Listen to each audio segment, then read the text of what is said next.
If everybody is ready, we'll go ahead and jump back into our current session of Epics of Irindal. Last time, our party had left the metropolitan city of Grossmauer, having left after making a deal with the strange and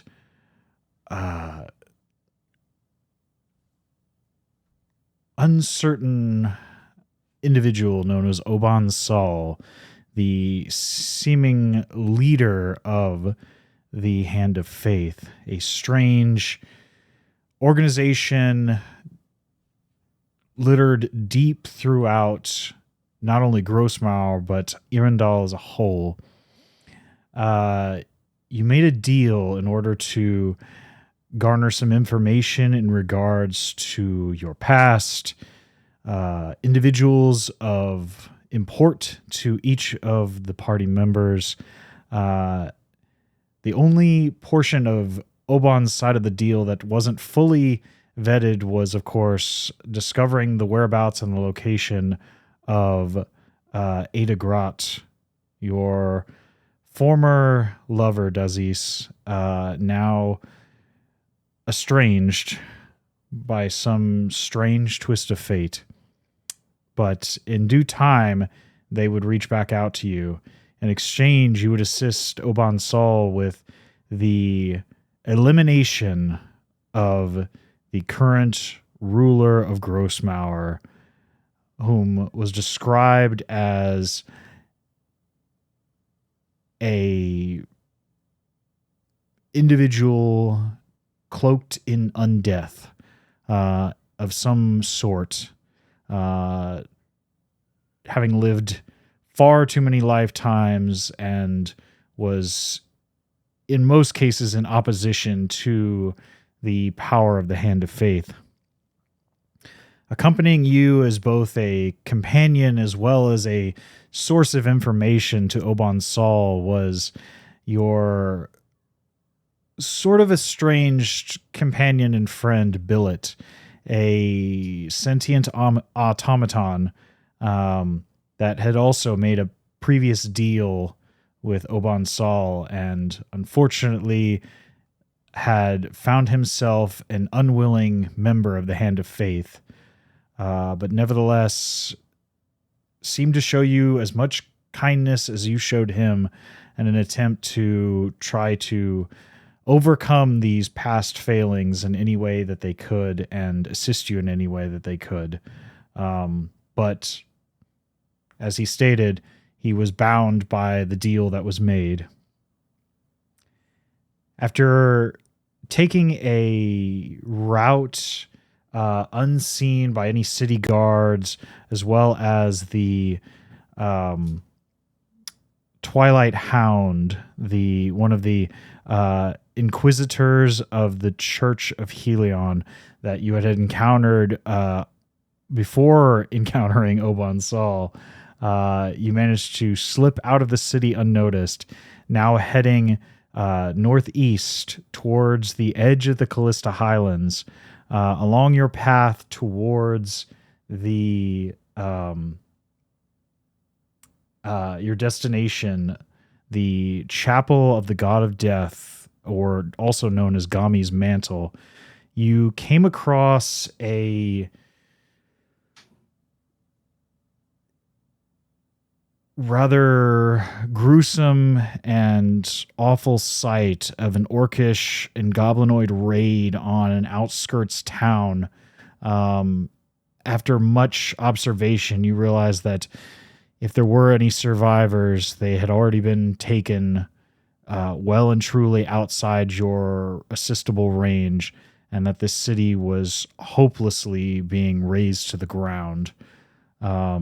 As you saw a number of individuals carrying with them religious symbols of one of the more evilly aligned deities known as Grumsh.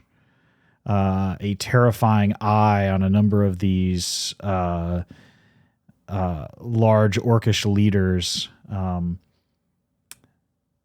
After slipping away past this smoky wreckage of this town, you continue to head northeastward towards a much lesser known location. A very humble looking small chapel surrounded what look like many, many mass unmarked graves of a battle long since fought and forgotten into the annals of history of Irindal. After a bit of not so, covert reconnaissance around the location, you decided to head through the main doors of the chapel into a massive, polished marble floor atrium, beautifully appointed, definitely betraying its humble exterior. The interior seemed to be much grander in both scope and scale and size, and cleanliness to the exterior, almost strangely so. You encountered a number of individuals, each of them wearing these reflective, shattered, mirrored masks. Individuals you later came to be known as soul bearers. Sort of the best to describe as clerics of the god of death, or caretakers of this chapel in this instance. You asked a number of questions, getting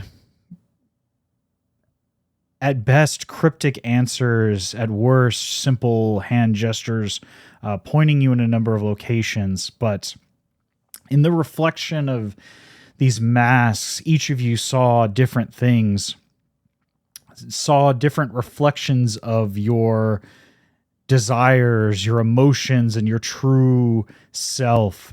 For some of you, that was wreathed in sadness. Others tainted by revenge and anger.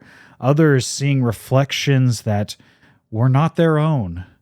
And of course, Trash seeing a strange mixture of different reflections, nothing sticking for more than a brief second or more, leaving you more questioning than leaving you with more questions than answers.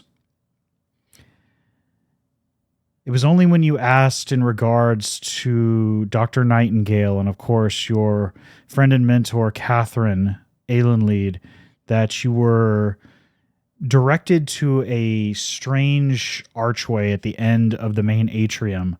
And after passing through, you found yourselves seemingly trapped in this new, much more ethereal atrium. The platforms now floated in indistinguishable directions, and scale seemed to be all but relative in this space, as the starscape that had been shown across the walls and floors, and the timepieces that moved slowly in the previous atrium now moved in all various directions and in a seemingly confusing manner in this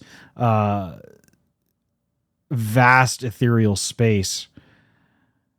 And as you stared down at the darkened marble floors and walls, you found that something was staring back at you all.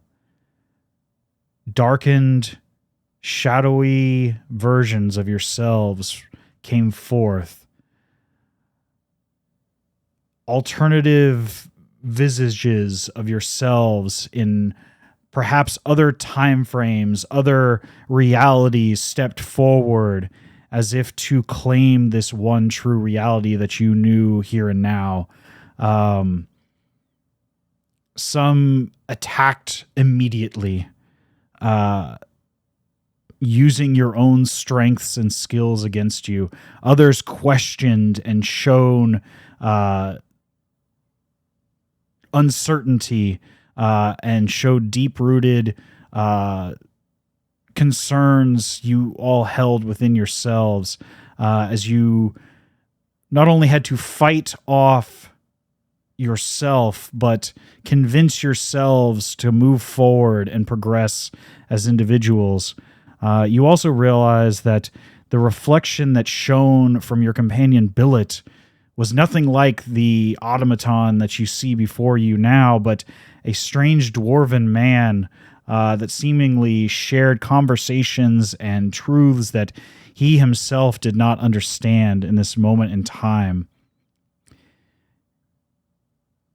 After an intense battle with yourselves, your own inner darkness and shadows, you managed to overcome these doubts, these angers, these negative emotions that you maintain trapped within your own souls. And just as you gathered your thoughts and your breaths, you heard a voice reach out to you from the other end of the hall. What once was a distance unfathomable now seemed quite close, as the caring words of Catherine stepped through the archway on the opposite end of the hall from you. Trash, is that you?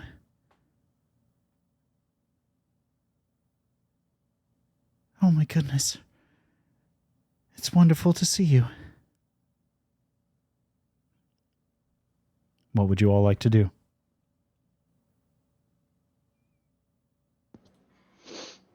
I'm looking to see how like Trash reacts to finally seeing Catherine. Is it only Catherine, by the way?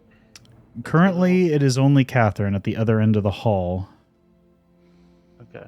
You see her darkened locks falling to either side of an off-white robe, a darkish greenish blue shawl on either shoulder, leather belts carrying various arcane implements, as well as bound at her hip what looks like a some sort of tome, most likely her spell book.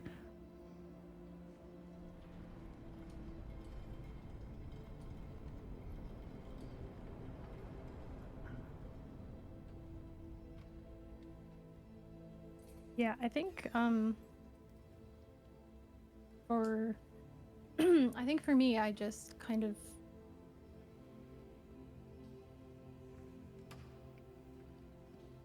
I've become a little emotional, and I'm just kind of like,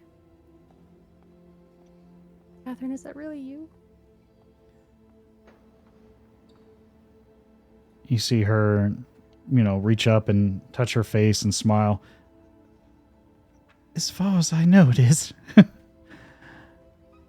And as you feel that attachment, that connection, spanning distances, and you sort of feel yourself being pulled forward, before you know it, that same distance that you thought was the length and breadth of this atrium seems to shorten drastically in mere moments, as you find yourself now standing no more than 30 or 40 feet from Catherine. As it seems like this entire space seems to react in accordance with one's inner desires, their emotions, the bridging effect of their will seems to shorten this distance in a mere moment.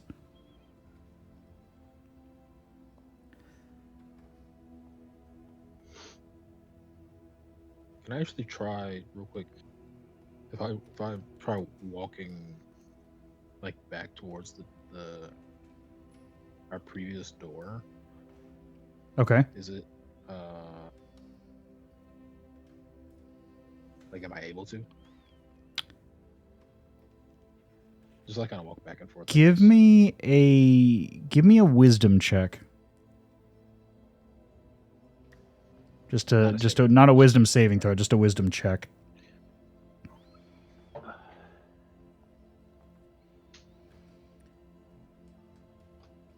you feel the will, your sense of self, your sense of desire pulling you towards the space you had come from.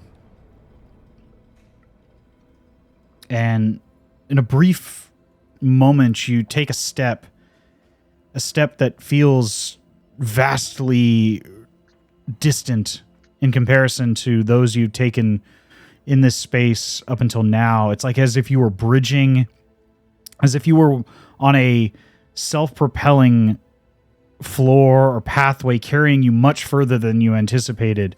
As you step forward, it doesn't feel as if the room around the walls have moved at all, but yet you now stand at the entrance, this archway you had previously entered from, and yet you turn, and as you turn and look back at your companions and Catherine at the opposing archway, it's as if you didn't move at all.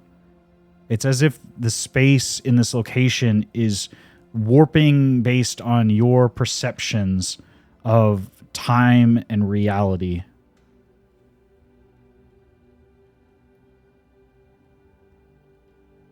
Oh, yeah. Do I notice him move? Give me a wisdom check. Okay.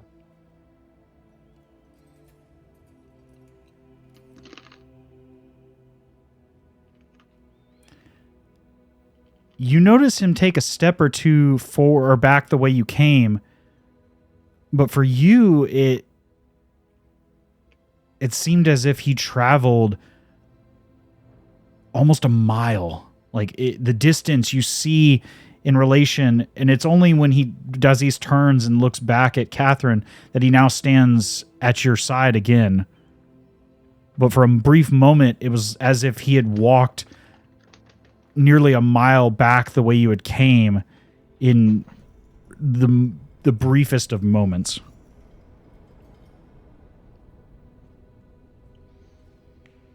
Okay.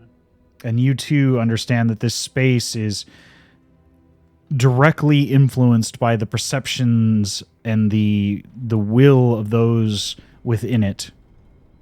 That the stronger that will that is imposed, the space seems to conform and contort based on that. But you can see that the walls seemingly remain in your periphery to be vast and incalculable in distance. As does the floor and the ceiling above your head. Seems to be as if you're staring out in all directions into space. My will is to run for the door behind Catherine and get the heck out of here. Do you try to run towards the door? Actually, yeah. And I would say, get me out of this place. Give me a wisdom saving throw. Okay.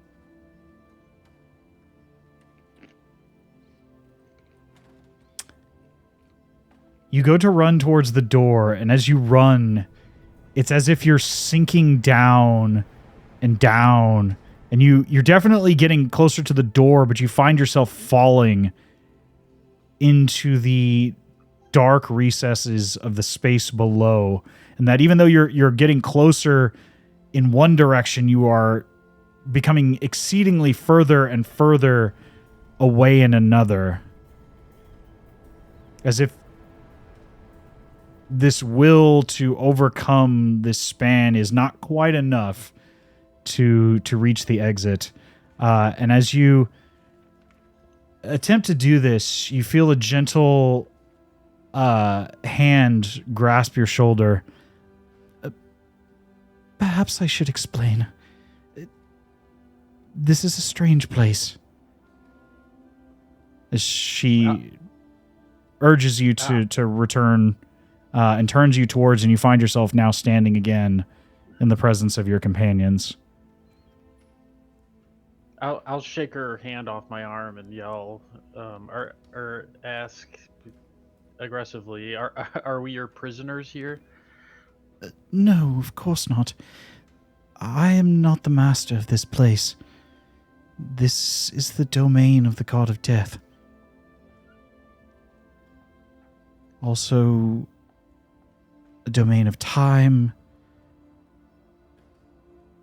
of many realities, if one truly believes, but it is with certainty that this place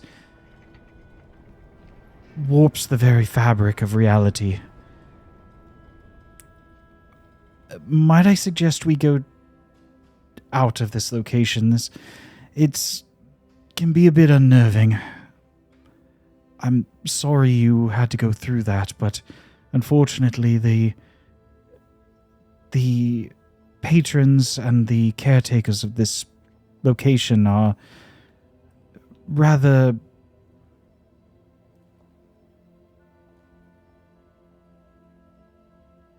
insistent that those who pass through this place must walk this trial at some point. But I'm happy to say that you all seem to have come through with perhaps a few more questions, but all your faculties intact at least. That's not always the case for everyone who comes through this place. Sometimes the shadows are much darker and take precedent over one's perceived self. I hold my arm over one of my wounds from myself and say, yes, get us out of here. Yes, of course. You watch as she turns and steps, and at this point you all feel yourselves, you haven't moved or stepped forward, but you feel yourselves in proximity to this archway, as if you've stepped closer by the will of this individual guiding you forward towards this archway. You watch as a line of seemingly light, of starlight that reflects off of this this mirrored surface, not unlike the doorway that you walked through before. Catherine leads you through this open space, this open doorway in this mirrored archway. And as you step through, you find yourselves in a much more humble location, but a bit more reassuring than the space you stand in, or currently were standing in. It is a humble stone floor, desks and tables cluttered with scientific equipment, books, notes, scrolls, various oil lanterns, large portrait windows and arched stained glass, sort of marred by the passage of time and miscare, but just a bit cloudier than they perhaps were at some point when they were first placed here. But outside you can see that rain has begun to fall, and you can see now the exterior of this chapel for the first time, and it gives you a reassuring certainty of where you sit.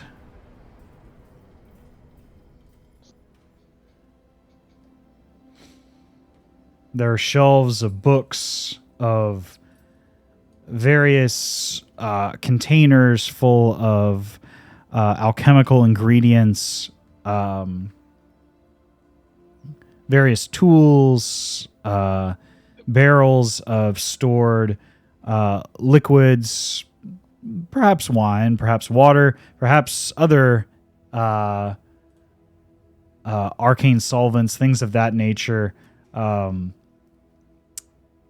Artisans' tools, burners used for the activation and mixing of various ingredients, of arcane research and study, all abound. Candelabras on the ceiling, as well as torch sconces on the walls, and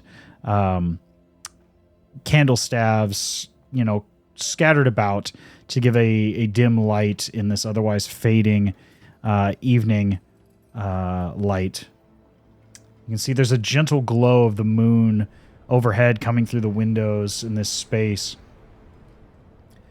As Catherine leads you through, as you turn to look the other way, just behind you is seemingly a normal-looking wooden door. Completely unassuming. And certainly not as strange and spatial as the one that you entered through. Can I attempt to open the door? You open the door, and you find yourself staring into a broom closet. Scattered coats, various cleaning implements, buckets, rags. But Is there anyone else in the room? give me a perception check. I walk into the broom closet. Oh my god. You don't see anybody but your compatriots and Catherine currently. Okay. You walk into a broom closet, and you bump your head. You bump your head on one of the lower shelves. Dazes. Damn it. Not enough to do any damage, but enough to jostle and startle you. All right. I'll leave the broom closet. You close the door behind you, and you can hear Catherine kind of chuckle a little bit, and then, My apologies. That it's an enchantment of extra-dimensional space. It's hard to explain. It requires a certain enchanted key, if you will, a sort of code or enchanted activation to pass back through it. It's for security purposes, if you understand.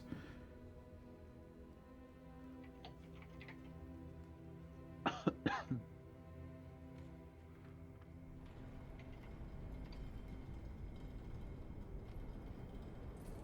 can understand. Yes.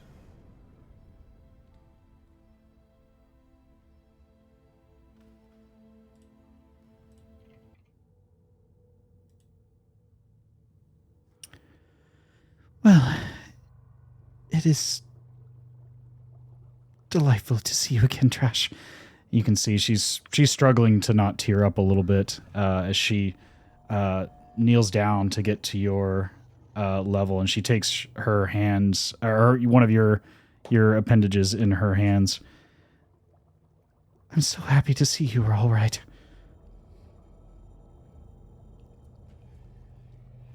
I'm happy to see you're okay as well. But I have so many questions. Like, what happened to you? And I imagine you would. It's, I don't know all the details myself, but what I can surmise is that someone assuming my appearance or mimicking it, at least to a fine extent, caused this calamity. I was in the Vanarud Mountains examining research and looking for signs of a fabled entity in that region. When I returned to Callista, I found myself to be among the Class A criminals and was immediately attempted to be detained on suspicion of sedition and terrorism, as well as many capital offenses. Without much understanding, I fled as swiftly as I could. Thankfully, I was able to escape with relatively unharmed. But from what I've learned and from research, as well as from what I've been told by him, that whoever did this is exceedingly powerful. Hence my frantic contact of you several days ago. I could only warn you.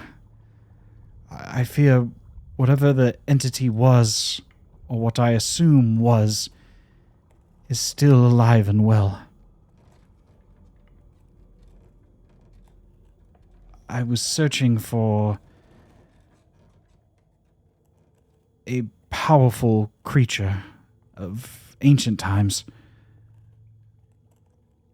to perhaps learn what came of it, as well as what it was capable of, based on suspicions growing in the capital, as well as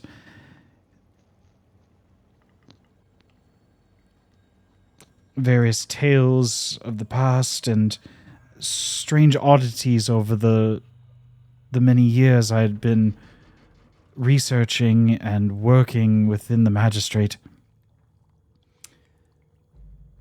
I'll shoot a side-eye glance at Dazes while Catherine and Trash are talking. Because I'm assuming this is what we might have encountered under, is what I'm hoping Dazes picks up from my look. Yes, I meet your look with an equal gaze because I was just the same.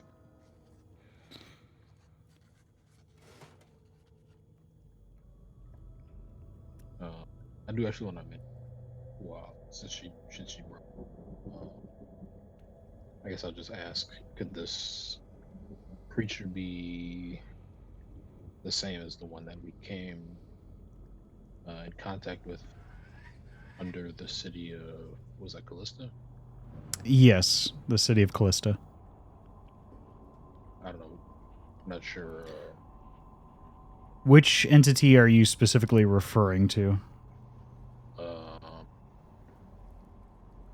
The big one in the room. The dead one?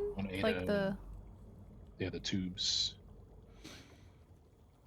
And it, I think, bursts out of the ceiling. Do you describe this to Catherine? Yes, I do. That doesn't mimic the entity I was researching, but I can surmise what you're describing. The creatures that you seem to have encountered below in the caverns, deep below Callista. We were told many times that many of those caverns had caved in, but perhaps that wasn't the truth or was not fully understood. But what you describe is an otherworldly, outerworldly entity, ancient from times before the alien Prima, the earliest histories of the continent and the world as a whole. They go by many descriptions, but the most common would describe them as illithid.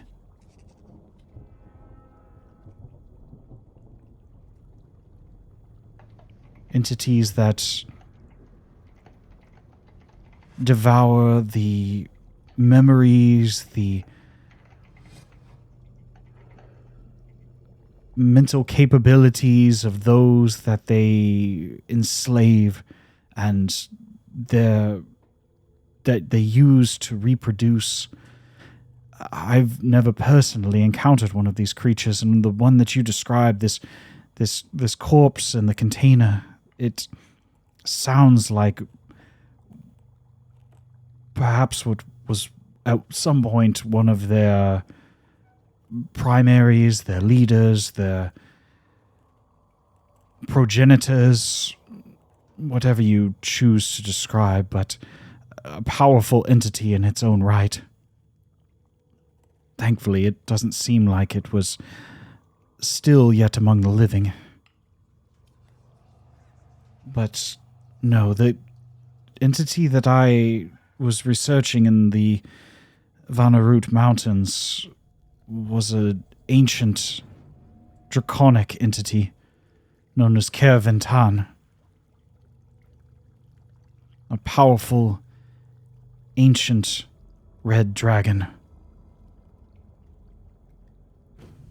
In the common tongue, one would describe it as Spell Eater.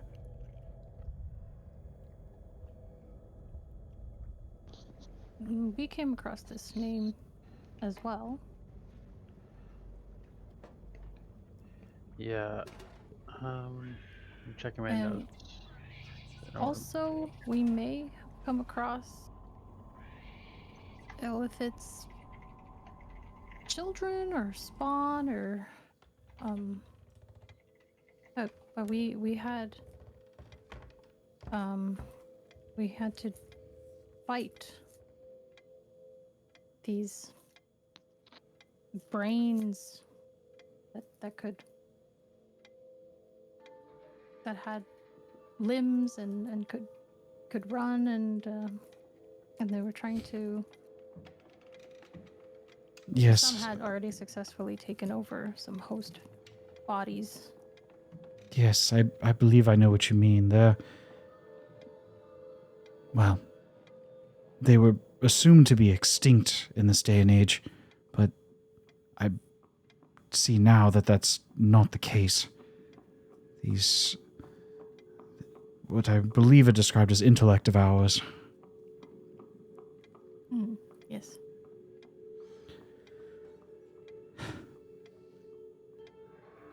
Seemingly innocuous foes, but dangerous in their own right, even to the mentally fortified, such as those who study the arcane or are naturally gifted to magic.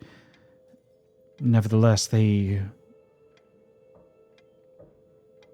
subdue a host, take over, destroy its mind, and use it as a means of infiltrating all manner of spaces. A horrifying fate.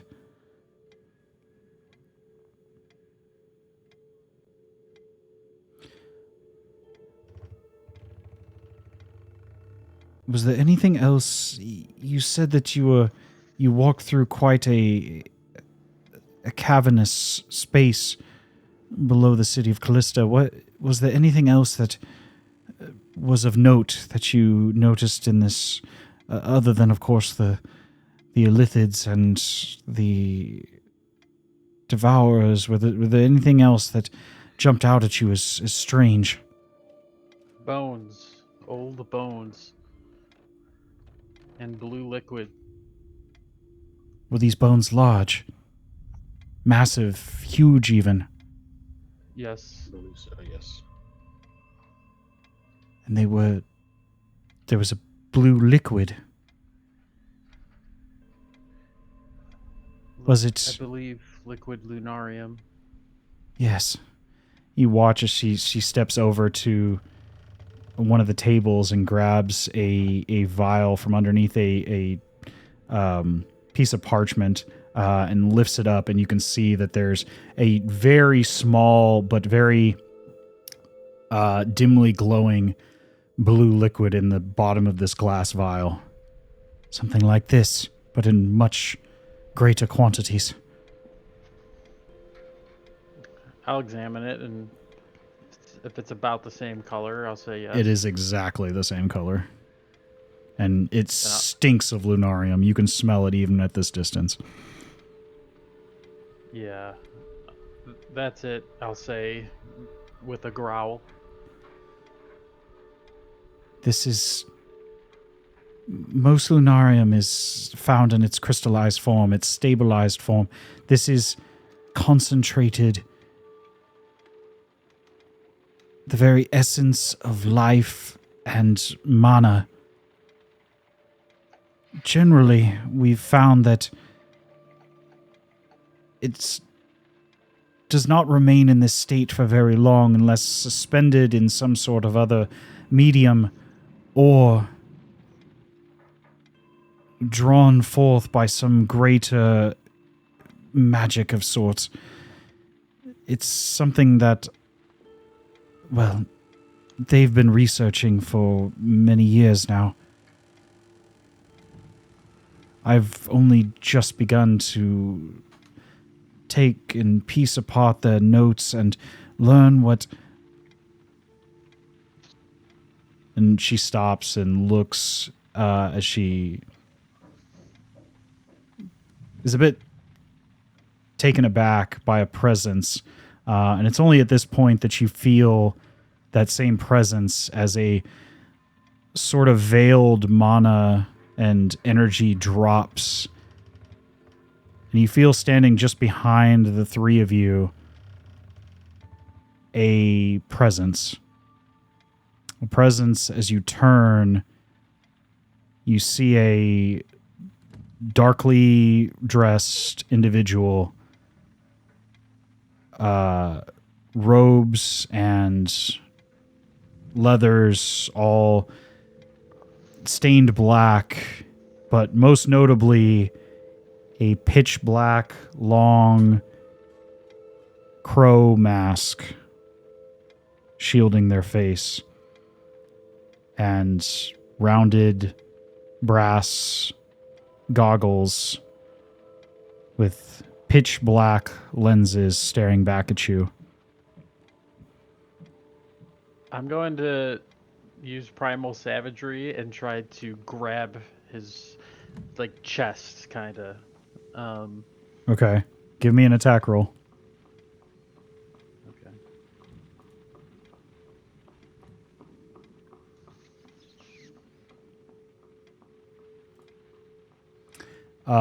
As you go to swing, and just as the claws are about to dig into the leathers and robes, you watch as this shimmering arcane shield separates just mere inches from impact, and your claws ricochet off as you're forced to step back. Now, I'm not here to hurt you. You hear the voice directly in your mind. For the rest of you, you hear nothing. You just see the face of Dr. Nightingale staring at Floof as his attempted grapple or assault is thrust back upon him by this shimmering shield.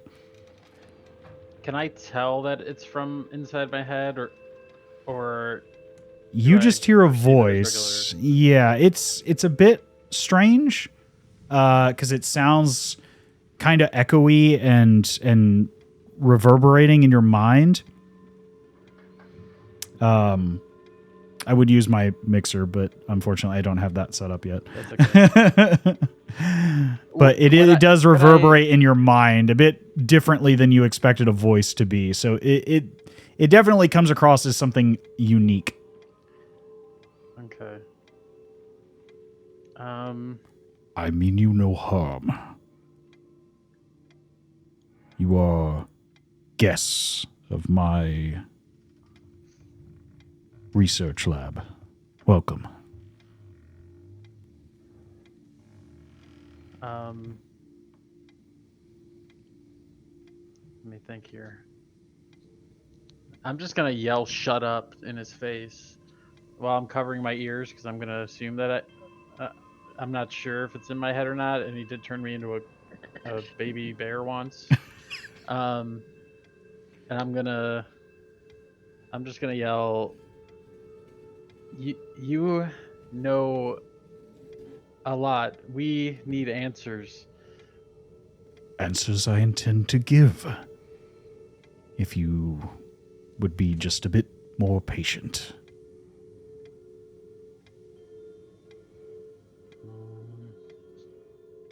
You see the darkened goggles turn towards Dazes and you, Trash. First, Dazes, welcome. It's been some time. And welcome to you as well. And you, I'm not as familiar with, as he turns and stares at Billet. And I could hear him talking to them, right? You don't hear anything when he's talking to anyone but you. Okay. Well, while he's staring at them, I'm going to stand in front of them defensively. You stand in front, but it's almost as if he's just looking through you as he's talking to Dazes and to Trash and to Billet. I hate this guy.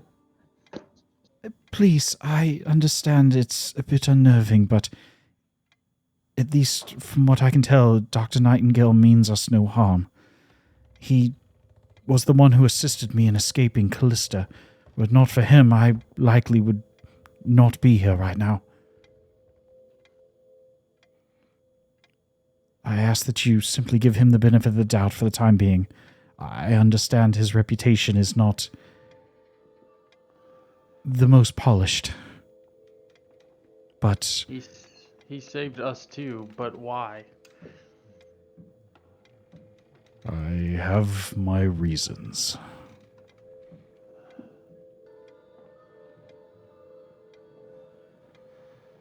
But for now, please,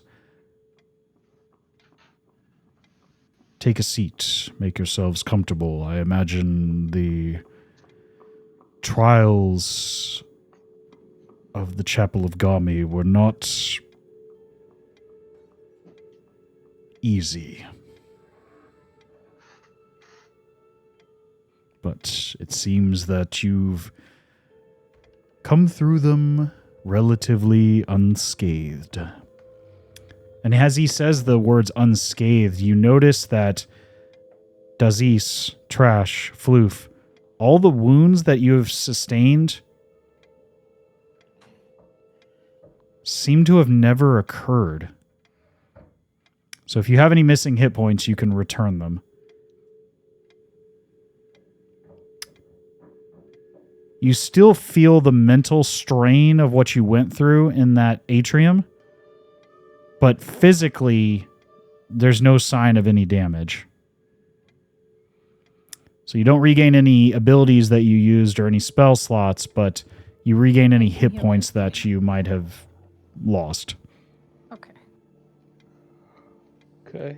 We can like feel his difference, right? You just now noticed it as you stepped in out of that space. Okay.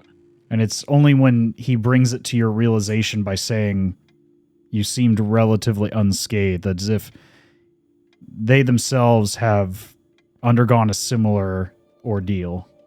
Mm-hmm. I'll pat at some of my wounds, wondering what happened there.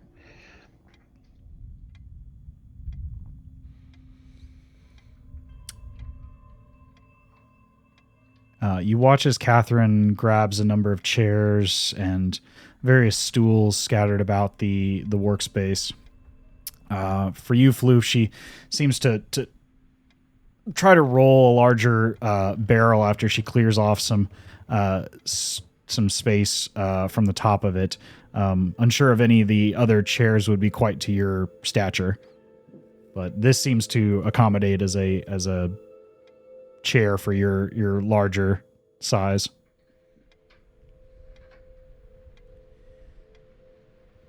Okay.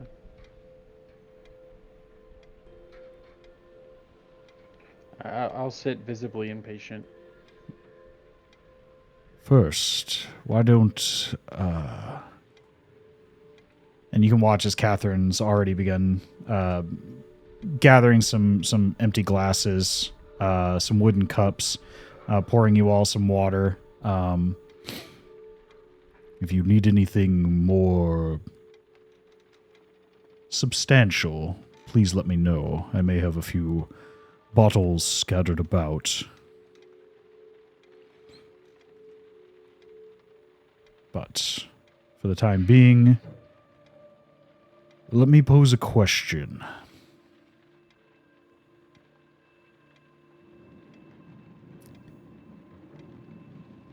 I know what you saw below the city.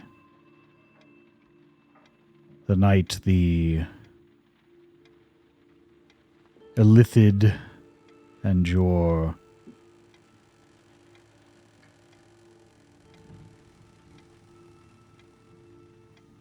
ex-lover,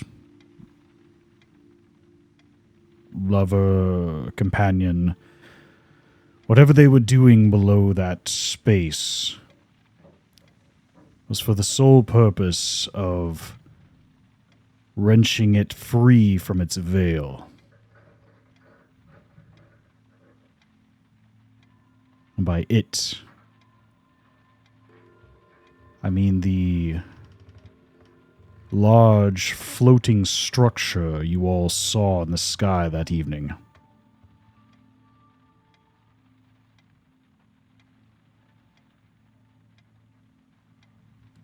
Tell me, have you learned anything else of the ancient Aelin Prima?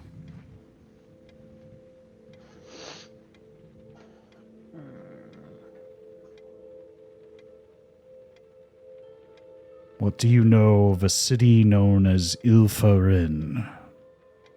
And as he says this name, that name resonates as the same name that you heard when you saw the vision presented to you, Floof, by Oban Sol as part of your deal. The ancient city that you saw,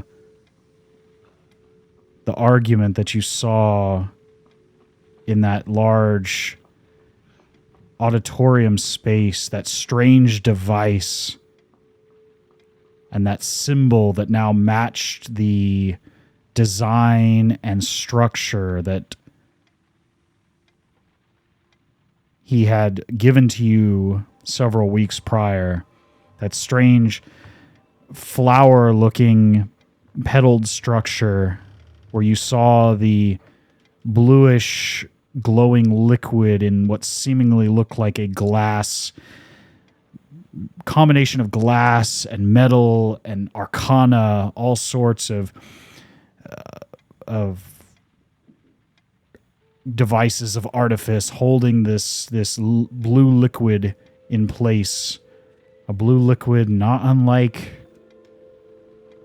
the liquid lunarium that you have seen recently and now in the hands of Catherine.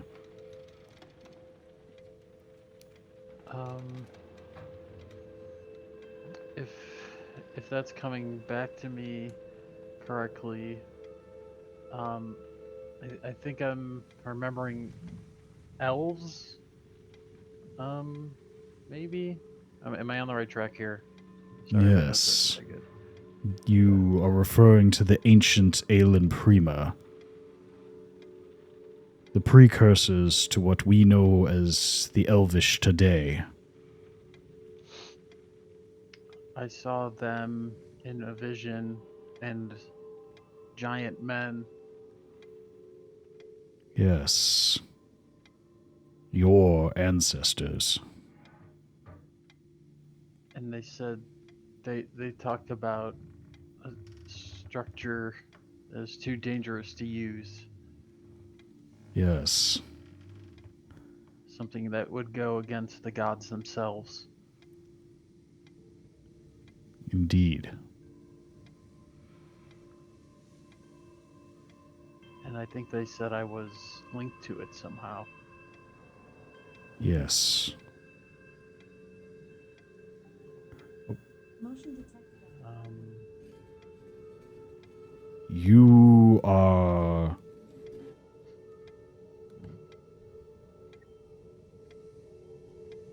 far removed from your ancient familial ties, but nevertheless,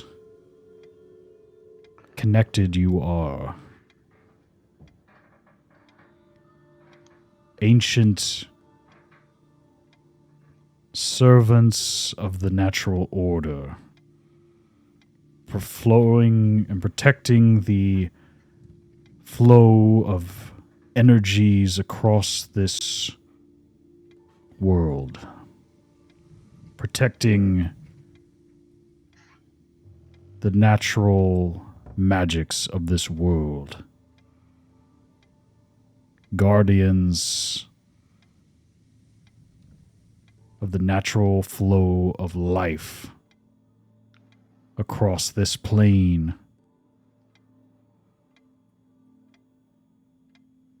They were in contest with the opinions of the ancient Aelin Prima. Their research attempted to control and alter the flow of life as we know it. In an attempt to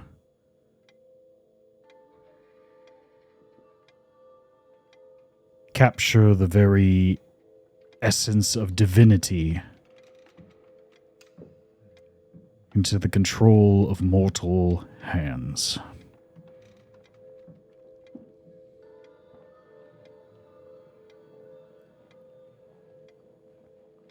I'm not that special. You are more special than you realize.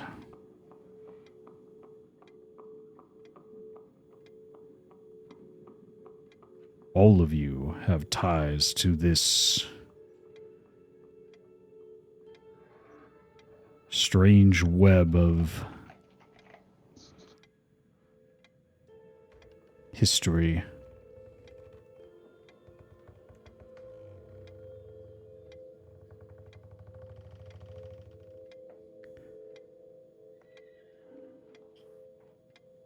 As he says the word history, it turns to look at you, Trash.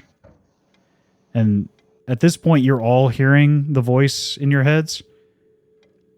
It has that same sort of reverberation, but he's sort of speaking to all of you at once.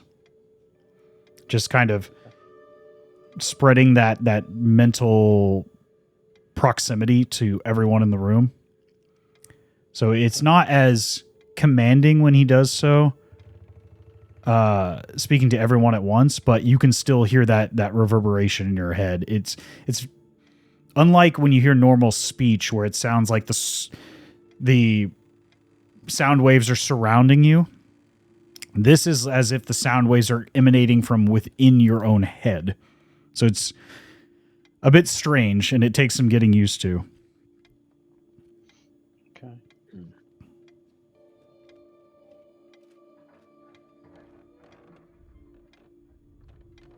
You, Trash. What do you know of Lunarium and its origins?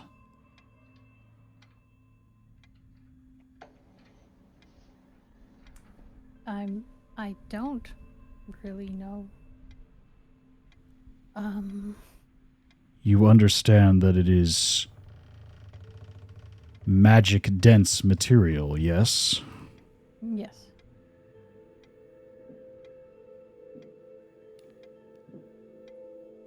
And do you understand where Arcana hails from? What is the source or sources of all magic in this plane of existence?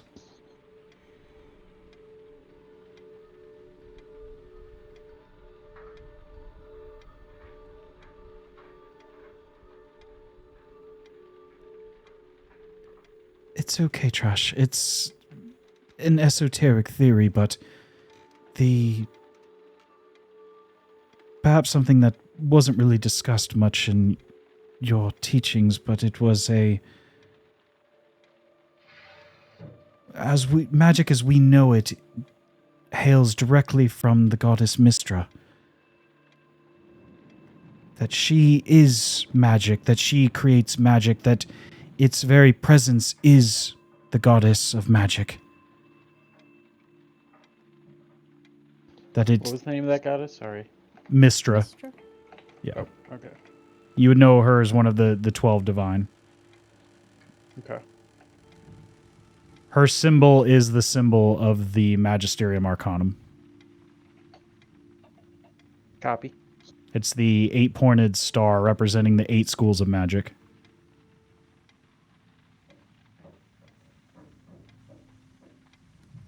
Before having entered the space, that is the answer I would have given. But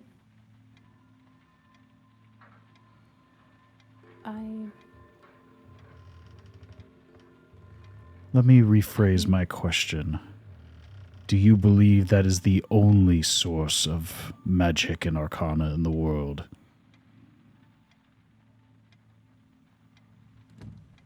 maybe not. Now you understand. But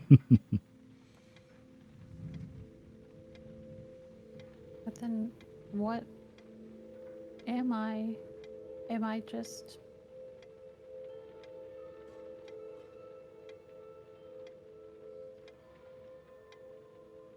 Would you mind, my dear, as Dr. Nightingale reaches out and raises a hand to Catherine to hand them the vial of liquid lunarium. What are you intending to do?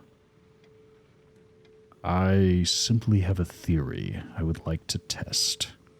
I promise no harm will come to your friend.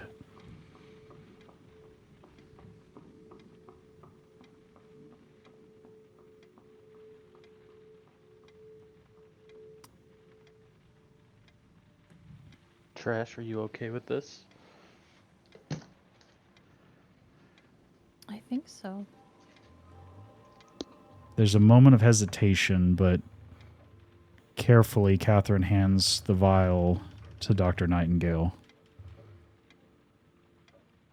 And then they slowly approach you, Trash.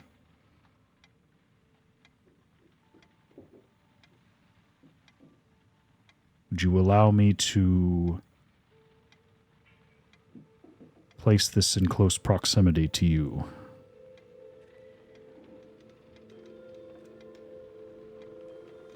I have a theory I'd like to test. I'm gonna hold Floof's hand because it reminds me of that time that I like absorbed some. I'm just kind of really just holding him for comfort, but I'm gonna just hold his hand and then I'm gonna nod. I will accept the hand warmly.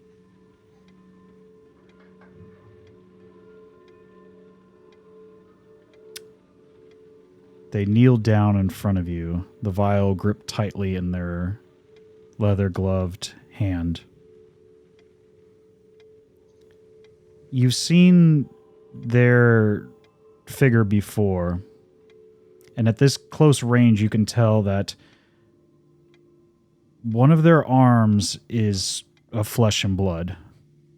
You know, just carries a normal humanoid musculature, but the other is mechanical. It is a prosthetic of some kind. Currently, the vial is in the prosthetic hand. And in one swift motion, they crush the vial in their hand. And you watch as this liquid sort of pools up, almost like mercury, sticking only to itself in the palm of their hand.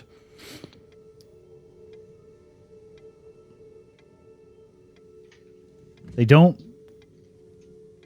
come into contact with you, but the close proximity as they reach out and get ever closer to your person, Trash, there is a resonance between the tiny bubbling pool of liquid lunarium in their palm as it comes closer and closer to you. And as it does, you can see the end of your plasmoid body begin to change color and begin to resonate with it, as it too begins to glow the same sort of soft blue color.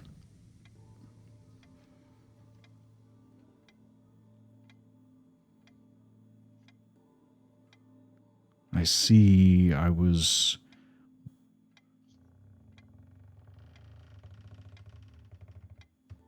right in my assumption.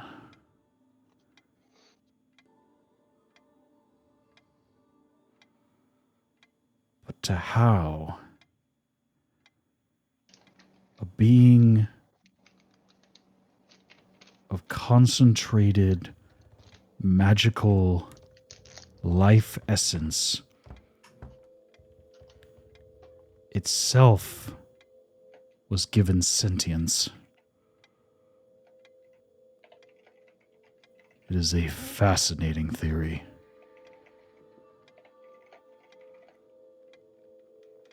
You watch as he reaches over to one of the adjacent pouches on one of the desks, and with the other hand pulls out some crystallized substance. Floof, you can smell immediately. It's just salt, like normal rock salt. And he drips the rock salt over the top of the liquid lunarium, just allowing it to crystallize and dry up the and bind with the liquid substance. And after just a few moments, you watch as the mercury-like pooling liquid in the palm of the inorganic prosthetic hand turns into a stable sliver of a crystal resting on the leather-gloved prosthetic hand.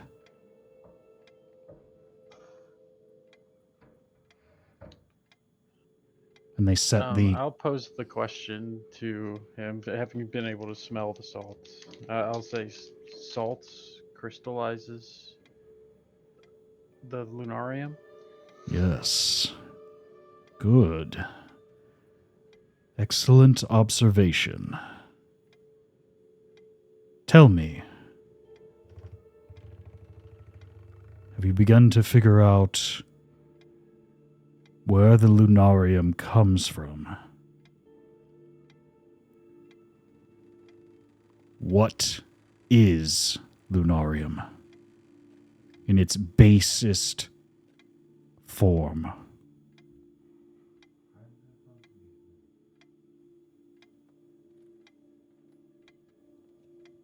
This one's over Floof's tiny brain.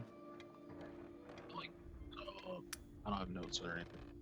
I feel like we saw this somewhere.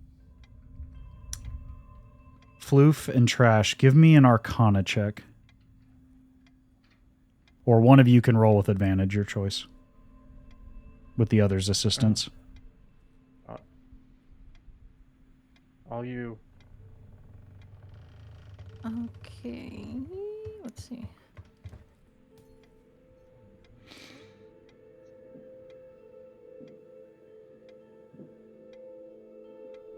Not amazing. With advantage, it was 14 total. As you look at your plasmoid flesh begin to revert back to its normal, dull, greenish hue, and you stare at the crystal, and you think about all the interactions you've had with lunarium, this now liquefied, raw form of lunarium,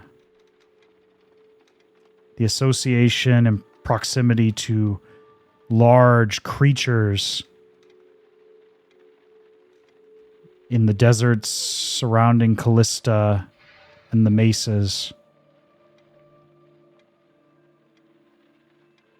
as well as the extraction devices you saw in the caverns below the city of Callista, pulling this concentrated, liquefied energy from the bones of some seemingly massive deceased creature. You slowly begin to piece together. Lunarium isn't some mineral locked away in the earth. It's not some oil or coal or anything of that sort. Nothing crude or understandable in that sort of vein of energy-rich sources of fuel commonly used across the world. No. You begin to piece together. Lunarium is life force itself. The very magic buried in the blood of every living creature on this world. To some extent, every creature has some amount of magical mana buried within their own blood.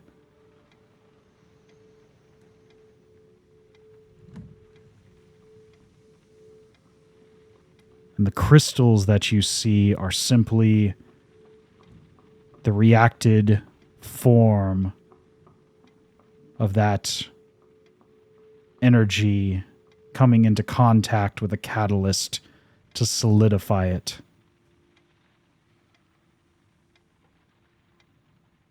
The largest creatures on this continent, the purple worms, when they die, the heat causes the blood to be excreted and extracted by the heat, releasing the liquefied, concentrated mana within their bodies.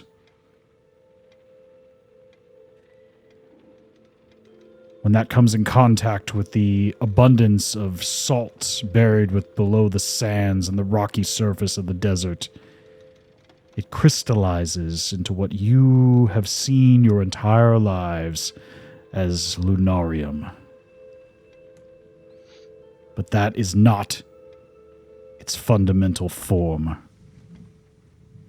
Were it not to come in contact with so much catalyst material, it would simply evaporate and disperse across the world in a natural cycle of death and rebirth again and again and again. How much liquid in one body? It depends. Some individuals, as you can see, contain a tremendous amount of natural mana. Others, little or none. There were pools beneath Callista. Yes. The remains of an ancient beast.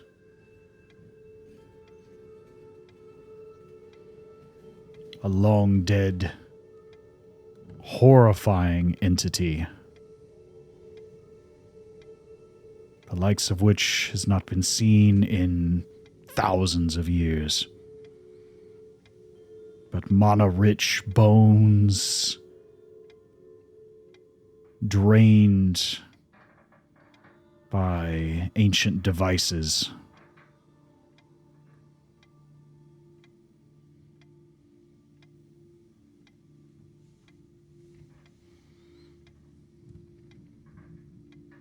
Dr. Nightingale, I believe we've already discussed this between you and I, but this leaves another perplexing question.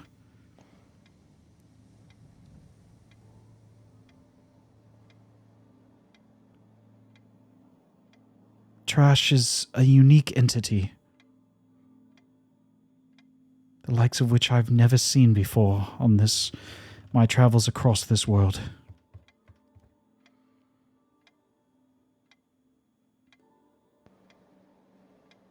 What do you theorize about her origins?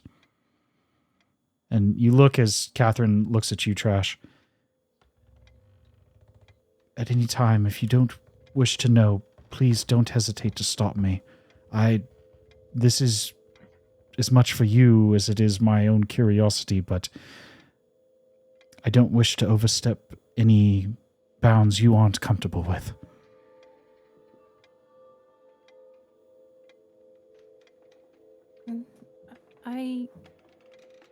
I'd like to know. Like I said before entering this space, I thought I knew at least where magic came from, but I spoke to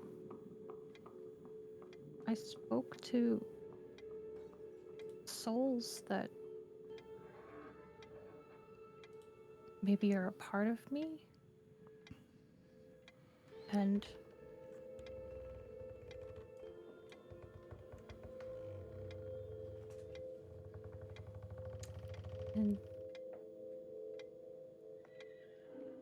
I have a theory.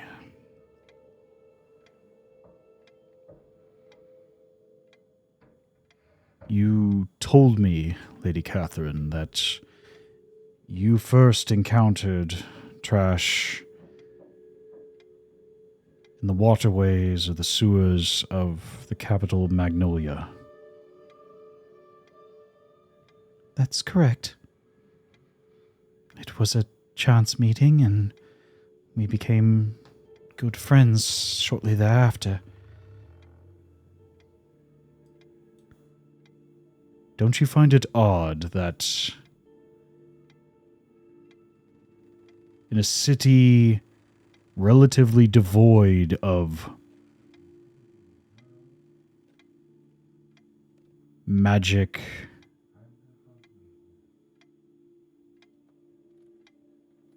dense individuals, naturally gifted with large amounts of mana at birth,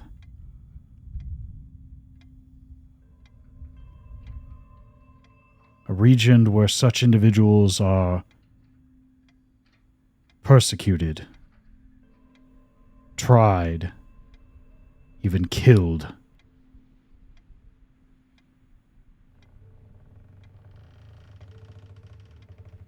That an entity,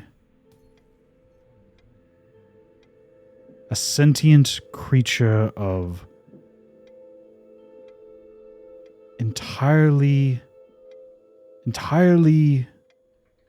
made up of mana itself, of the natural life forces of this world, would come into being. How might that have occurred?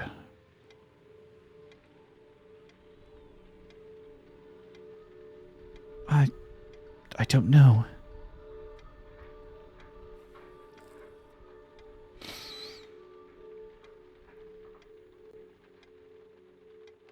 That is a question I'd like to answer at some point.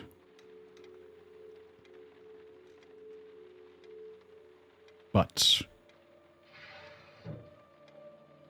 to explain in more detail,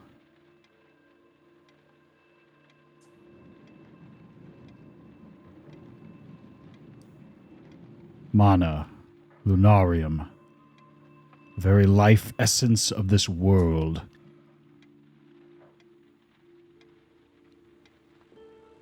You can see the goggled eyes and the tip of the nose turns towards you, Floof.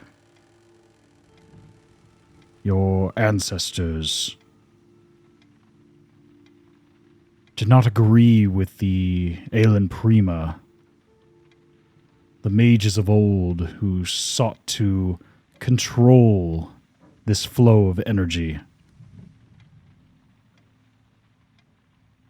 The city of Ilferen, the Eternal City, once the pinnacle of arcane technology,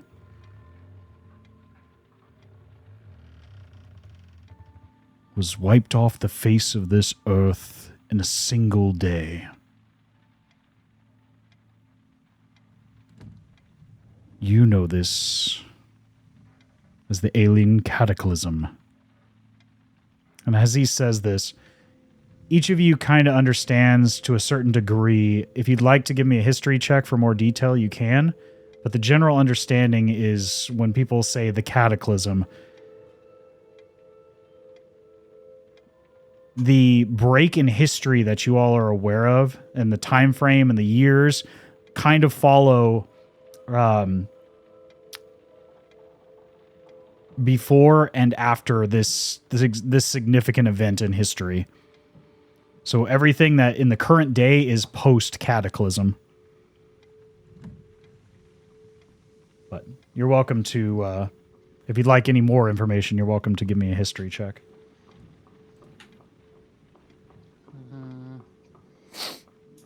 But I'm pass at it. But I'll try it anyway.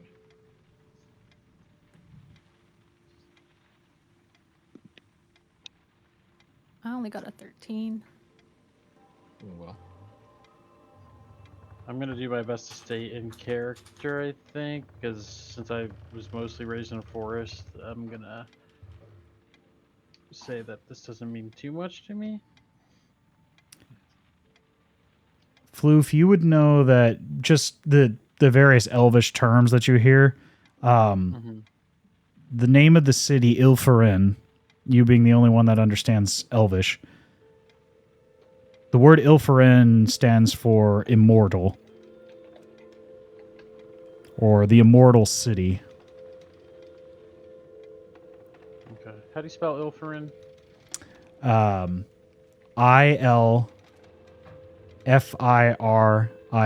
Ilferen. Oh wow, I got it. Yep. Nice.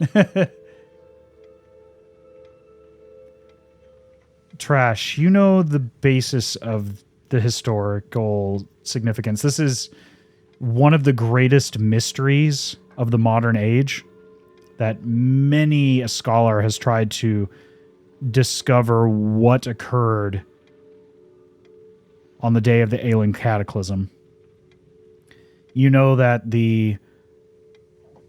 me go ahead and pull up the map just as a point of reference.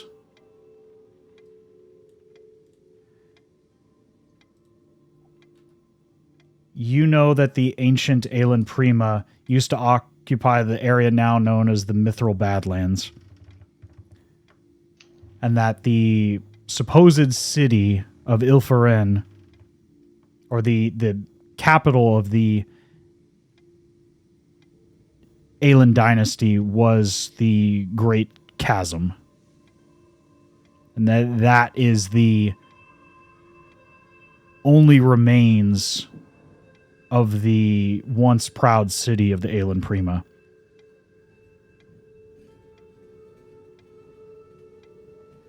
Dazes,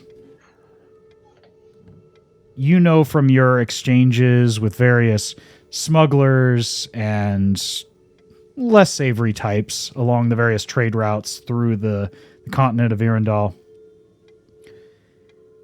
specifically those that have gone further northwest towards the broken cities and various tribal lands of the Mithril Badlands. It is a inhospitable place. The closest thing to civilization is the only real civilization, if you want to call it that, is the loosely conglomerated major city known as Zimdrum along the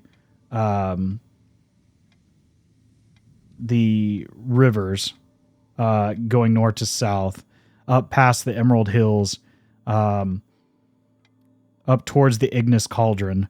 You've heard that all the waterways in this space are exceedingly contaminated, that drinking it would make you sick near instantaneously. It's loaded with heavy iron and phosphate and other, volcanic rock from the various continuous geysers and fissures all around this space, as well as a cocktail of other unidentified poisons that can only be attributed to some sort of magical poisoning of the waterways further north along this riverbank. Okay.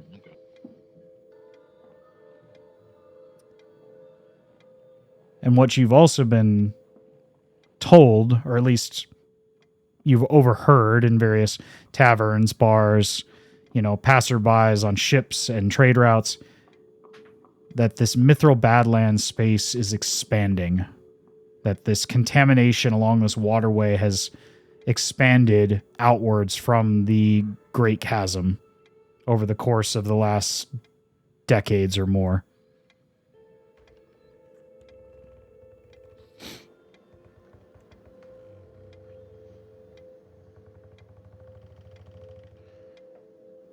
So the Great Chasm. Could we all jump to the conclusion that that's where where Ilferin fell, or whatever? That is the predominant theory.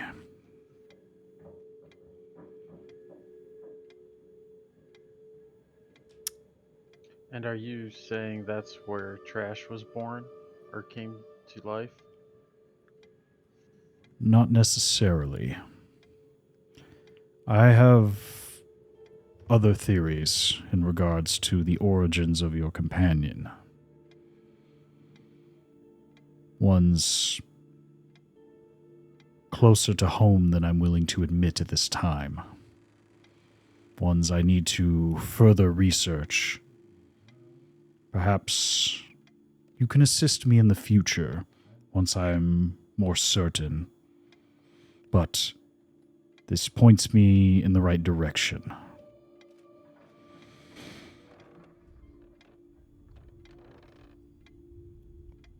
What do you all know of the aberrations in recent years? Monsters taking strange, unusual forms. Gaining sentience beyond their means. I believe the tribes in the east call them the Vash. We saw a big whale turn violent and black.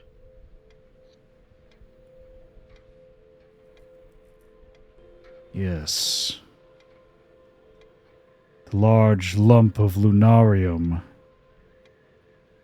I believe it came from one of these Vash, these aberrant creatures. Directly from its corpse, if I'm not mistaken. And as he says this, he's looking at you, Dazes.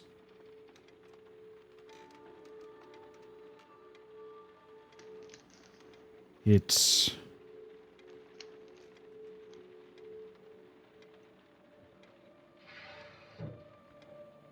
This is just a theory, but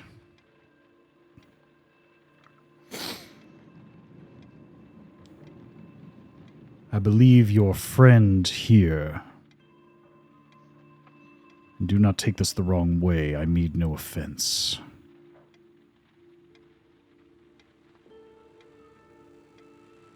But I believe your origins are not too dissimilar from those of the Vosh trash. But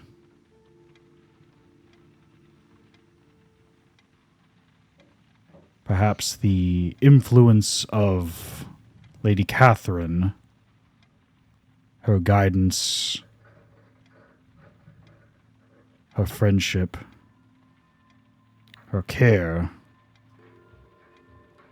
dissuaded your inherent instincts from surfacing. Trash wouldn't hurt anybody.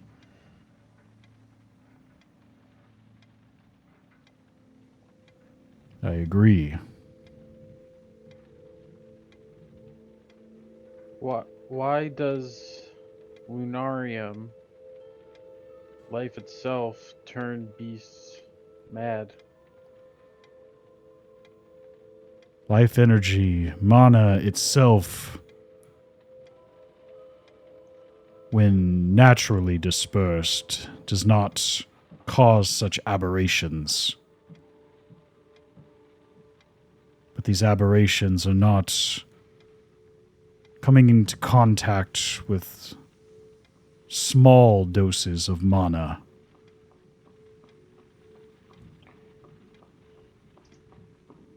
At least not by natural means. Do you know how old trash is? No, I don't. And he watches, he turns to Catherine. I simply met Trash not too many years ago. Perhaps based on our coming into contact, I would imagine she is in her late teens to 20s by now. Correct me if I'm wrong, Trash. It's simply the time span that I've known you. But to your actual age, I'm not certain. You may have a better idea than I do. Was she same size when you found her? Relatively, yes. She hasn't seemed to expand or grow or not in a size manner, mind you, in capabilities and confidence and as a friend, yes, absolutely, but not in a size, in a sheer mass description, no. Okay. You could probably see me visibly trying to put pieces together that aren't quite fitting, but I'm trying my best to work on a theory.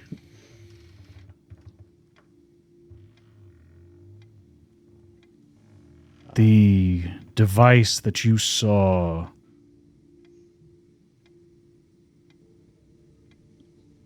and you watch as he points to a series of notes pinned up on one of the walls, similar to the drawing that you received, Floof, of that upside down sort of pedal. Okay. But this one looks like a fully functioning, some sort of arcane device. This sketch that you see. It's not identical to the one from your vision given by Oban Sol, but it is very close. Enough that you see that it is nearly identical.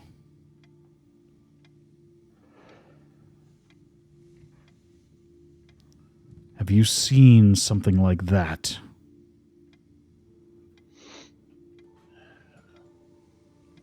Yes, and I squint at it as I try to dig through my thoughts to remember the importance of it. Parentheses, sporadically checking notes. It is what I've come to learn over many years of research. Some type of arcane engine.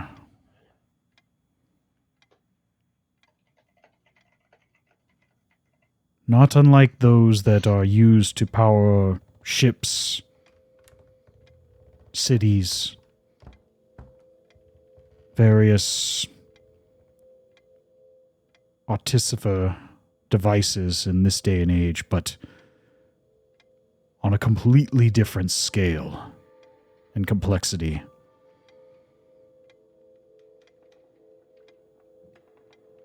It drew from the remnants of all the surrounding mana dispersed in the ancient Alien Empire.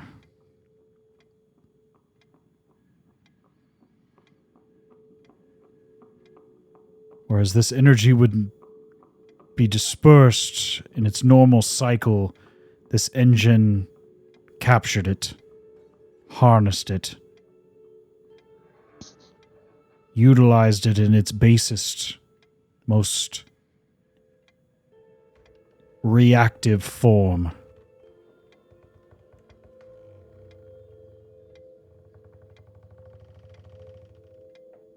And were it not lost to the annals of history, perhaps powerful enough to register on the scales of the divine.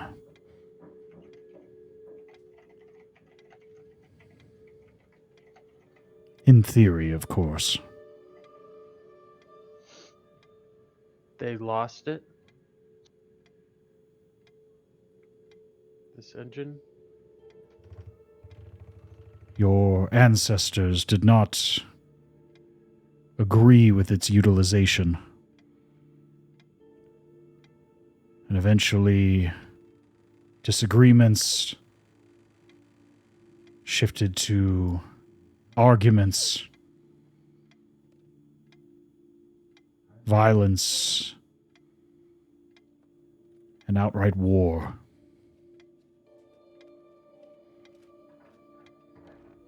Good. This lunarium, is it like a soul? You could say it is the very life essence of one's being, yes. When it becomes tainted and uncontrollable, it is not unlike the coerce effects of any other vice, one would say.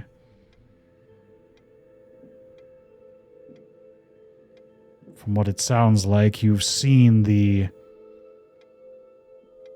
effects of unregulated mana, lunarium, as you would call it, creating these aberrant creatures. The Vosh.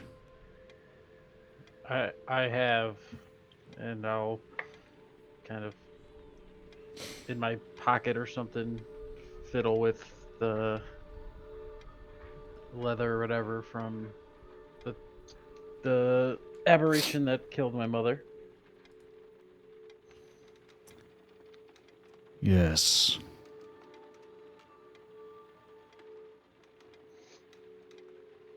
When I encountered your mother that day,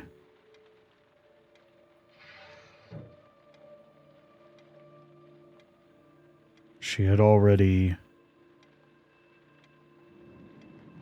tried to distance herself from you. And in her mania, she made the greatest sacrifice to try to protect you. Rather than lose her sense of self and attacked her child, she took her own life. You were there? I came shortly thereafter. I was researching these Vosh in the Aelenwald, trying to discover a pattern.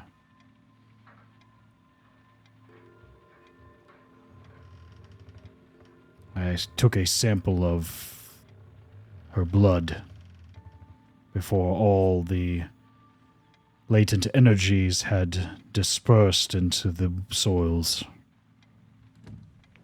Give it to me. I'm afraid there's none of it left.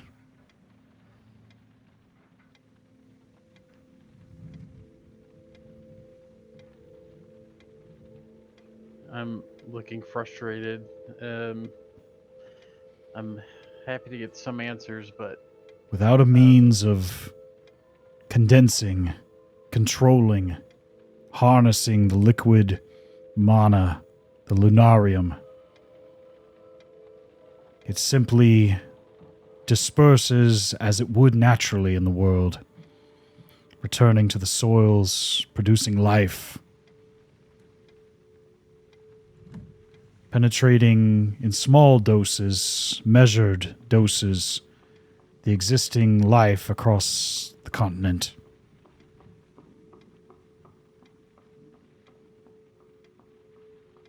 So who's doing this? Who needs to die? It is hard to say. I don't believe this to be the work of a single individual. In fact, I don't believe this to be any type of calculated measure. The arcane engine that was developed, if the rumors are to be believed, in the city of Ilfarin, could divert the flow of this mana, condense it, capture it, move it from one source to another by the will of its developers, its crafters.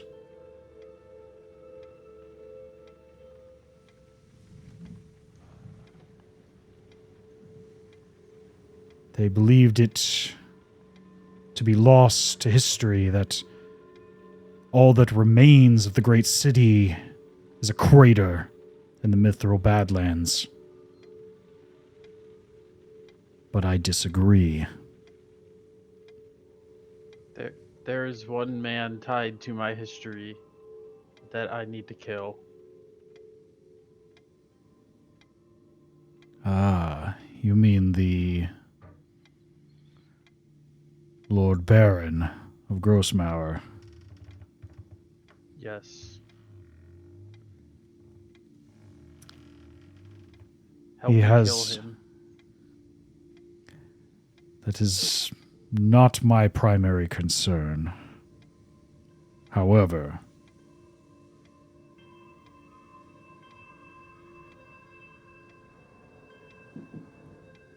I believe he may be more cognizant of this device now that it has resurfaced. A device thought to be destroyed in the cataclysm. They say he lived many lives. Indeed. I've heard the rumors. If trash live with Lunarium? Maybe he's using it to live long. If he's using Lunarium as a means of prolonging his life, he's doing so in a very measured means. I've traveled Grossmauer many a time and found no signs of concentrated Lunarium across the city. But I did notice something else, something far more concerning.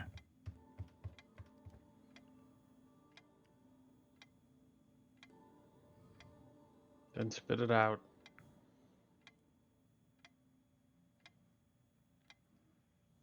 Subtle signs of arcane sigils across the entire city. Etched within the very foundations of Grossmauer. Not enough to be noticed by any one individual across the entire span, but when consolidated across the entire city,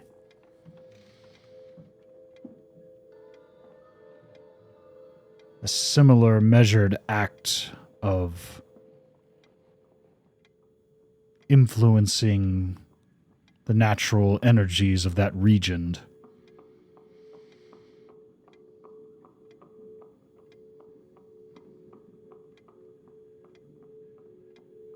I don't know the details of the Lord Baron Dracone's ties to your ancestors, but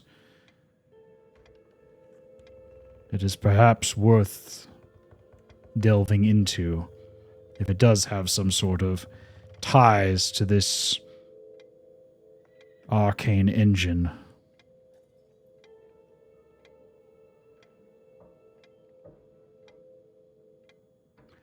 But one thing is certain. Ilferen was not destroyed.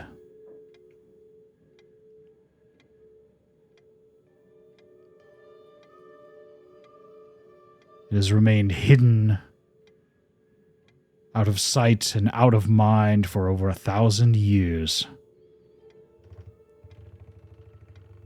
Above Callista? Above the entire continent. He turns and he points to a large map, not unlike the one that you look at now.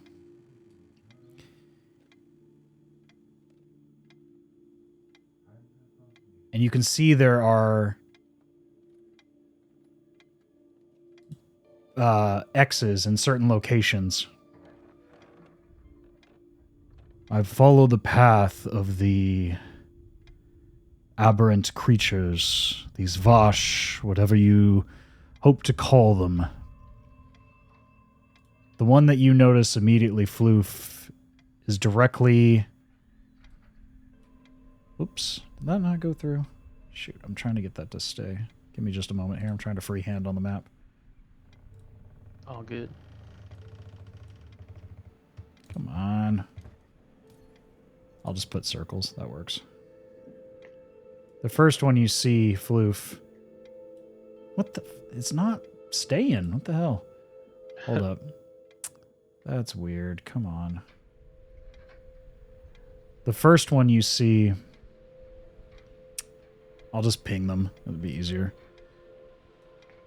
Oh, what the hell? Oh. Is it on the wrong layer? What the hell? Hold up. No, I'm on the token layer. Give me just a moment. While you're here. doing that, so this soundtrack that we're playing, Yes. a few times I had to look around because I thought like something was creaking. Oh, Me yeah. like too, that. because like before it started looping, I was like, "What is that sound?" I know. I took off my headset. I'm like, is my chair squeaking that bad? And like, I love the I thought I was ambiance. going crazy. It's like one of those, like the scary door knock like Oh, sounds yeah. people play. Like it sounded like real. It's like, what the heck's going on? I don't know why this isn't showing, but anyway, I'm just gonna ping some locations. The one that you notice immediately, Floof, is the center of your home here in the Aelenwalt Forest. Okay. Another one that you all recognize, just outside of Tyrhelm, recalling the strange mimic-like creature with sentience kidnapping small children outside the city.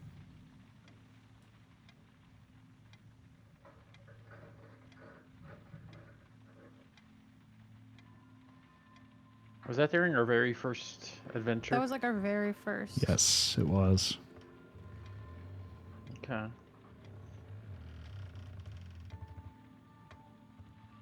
Another one.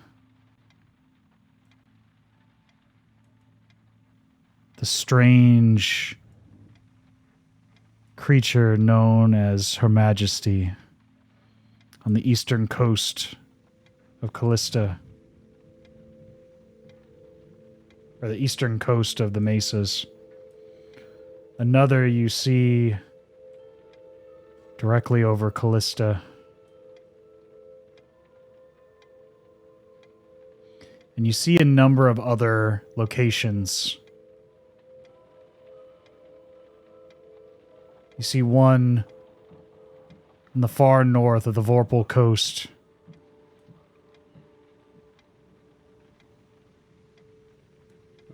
You see another Dazes. This one strikes a chord with you. Very close to where your vessel went down and sank in the Serpent Sea.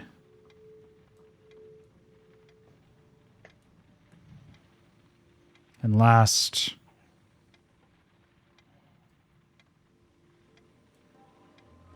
Magnolia. Your origin trash.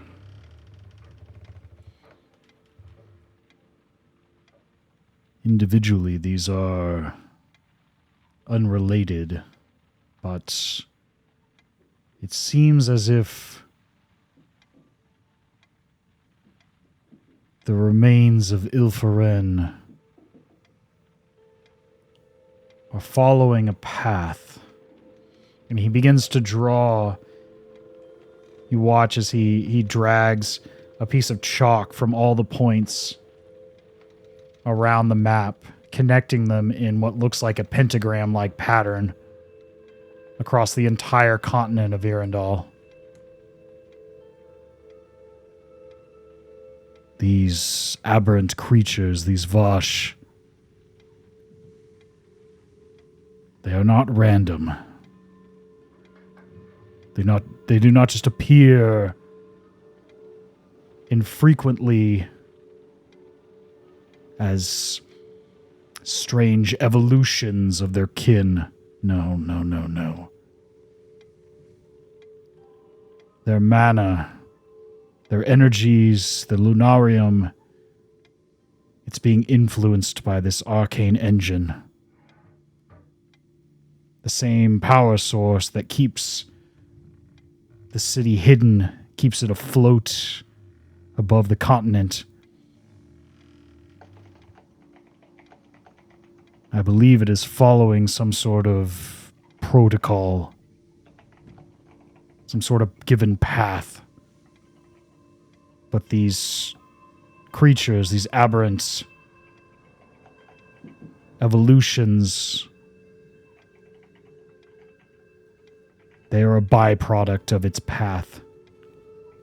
Its perversion of natural mana across the continent.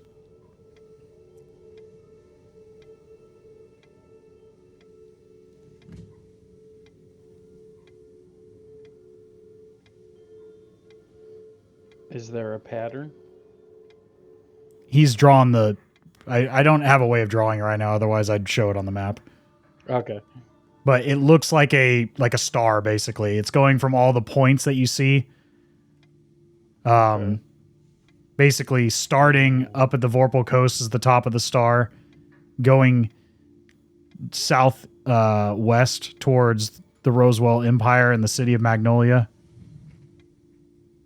Okay. And then basically creating a path going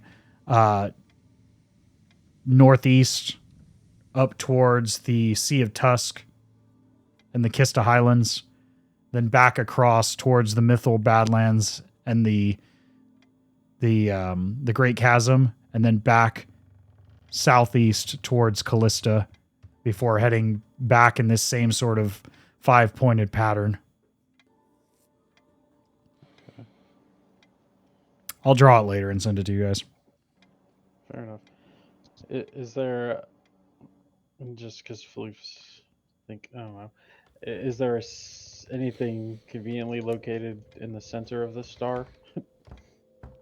Or like an obvious center part or anything? Very astute of you. I've questioned that as well.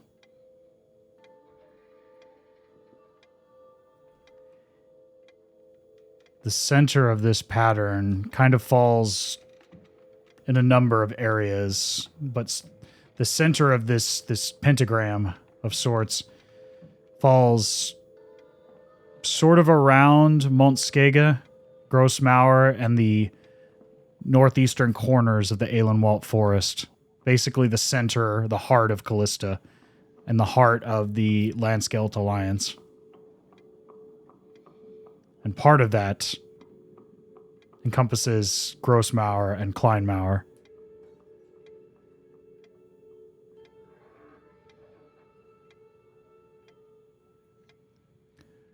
Whether or not the Lord Baron realizes the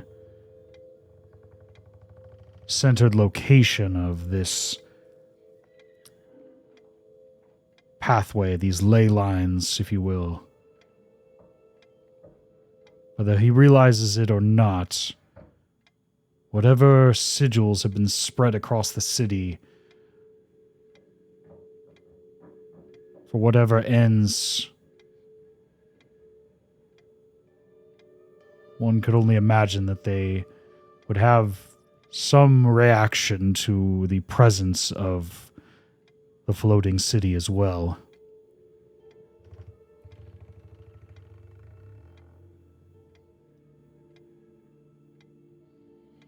The Lord would know why runes are there. Yes, absolutely. Seeing as how he built the city from the ground, whether people believe that his ancestors were involved, that is a well-pruned farce. Those in the know very well that the Lord Baron is the one and only ruler of Grossmauer.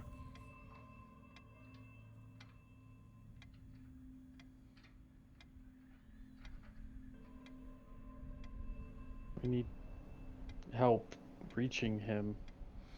We also need to kill him. I can't say that I can assist you with the killing of a noble. However,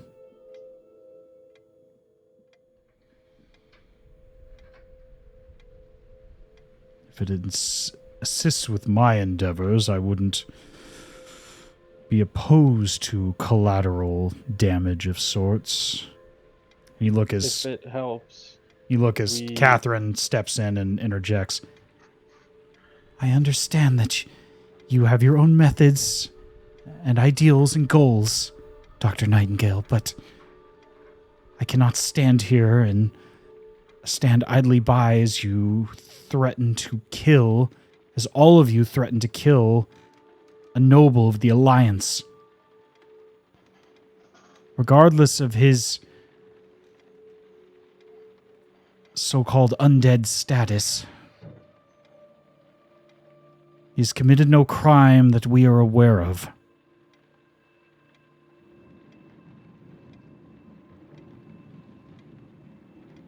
If we don't kill him, then we all die. Trash too. We made blood deal with weird guy. What do you mean?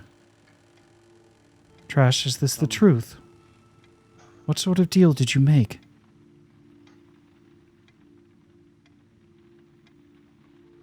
Well,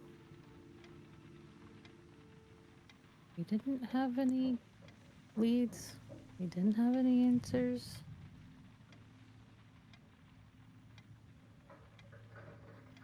Just that it was dangerous to try to find you, and that you were wanted at the highest level of alert, pretty much across the lands. You made a dangerous pact with a questionable individual in order to find me. Although I find it flattering, I must insist on how foolish that sounds. Well, we all wanted answers. And I'd like answers for many things in this world, namely those who would frame me, but I cannot condone making dangerous pacts with unknown entities. Hey, Trash worry about you. She believed you were innocent. I understand and I appreciate that more than you know. But to put oneself in danger... I'm sorry. Taking undue risks is inherently problematic. You know that. This man played games with our mind. I don't know. As many of his kind do. We maybe had no choice but to make deal. You always have a choice. well, we were about to get caught. And I can't say their name.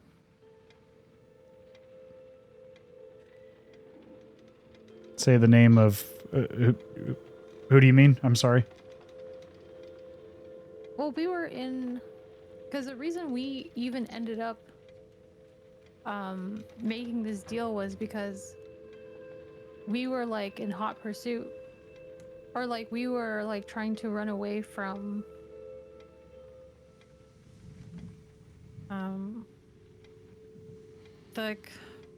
Sorry, I don't have my notes in front of me. The Inquisitors? The Inquisitors, and then that's... We saw an opportunity, and then basically if we didn't make this deal, or at least, I guess in my head it seemed like if we didn't make this deal, we were just going to be kind of let back out and having to deal with that, right?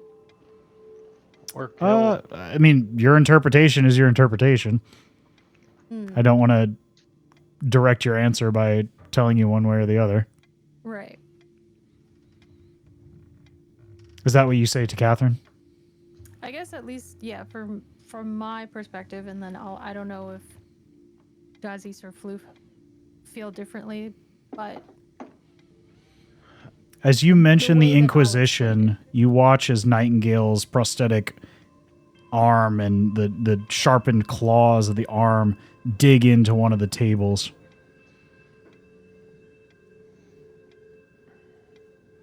If you don't mind, don't mention their ilk in my presence. Thank you. Believe me, I'm not much a fan of them either. You watch as the claws dig deep into the wood as he pulls them out.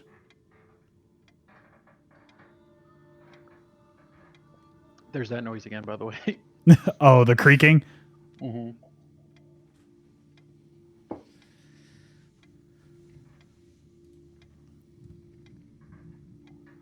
Dangerous Yes. as the choice was, felt. It felt like a step closer to finding you or what happened to you, and it meant some sort of shield away from that. And you just see Trash kind of just shuddering because of how afraid she is. I'll step in and say, Trash intentions good. I just want to Lord Dracoon dead anyway. Floof, make a persuasion check. I'm not very persuasive, but a good roll. We can discuss this in more detail later. I understand that decisions were made in under duress. We'll just simply leave it at that. But nevertheless, this answers a number of questions, but does not answer all of them.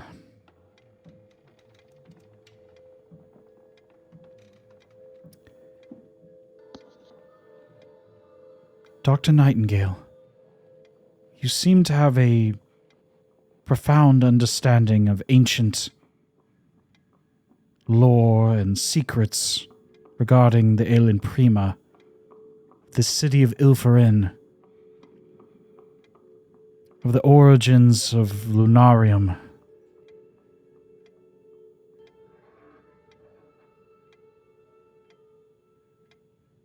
Care to elaborate on where this knowledge stems from?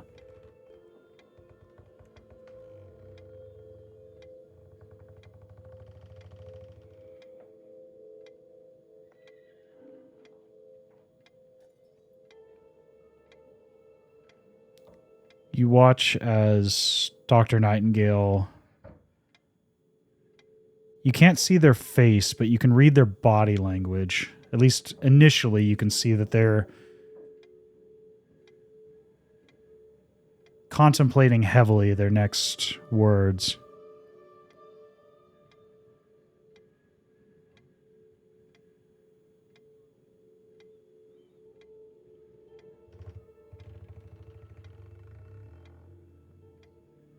My understanding of this world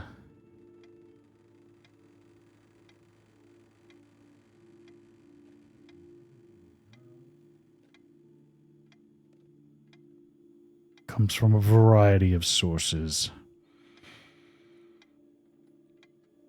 Some I'd rather not disclose at this time. But understand that I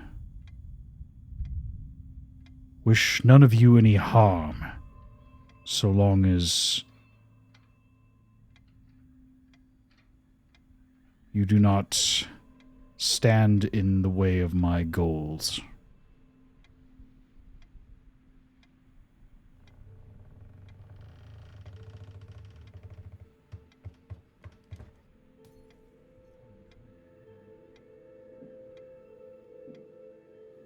Know that I am no fan of the Church of Helion, especially not the Inquisition.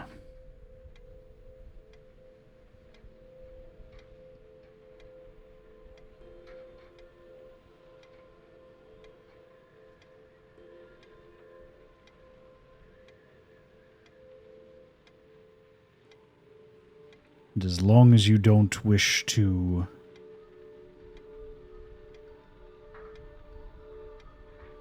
attempt to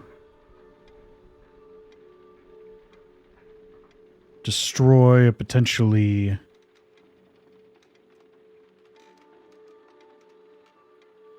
profound magical discovery, buried deep within Ilfaren. We will have no grievances to bear.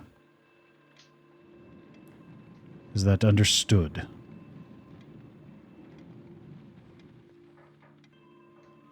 As he turns and looks to all of you.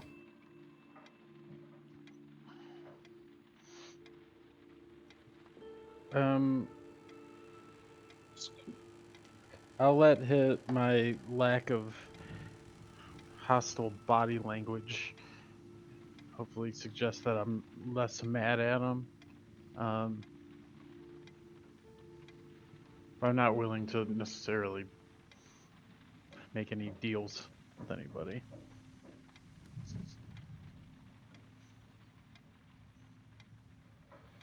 But for now, I feel like our objectives are aligned.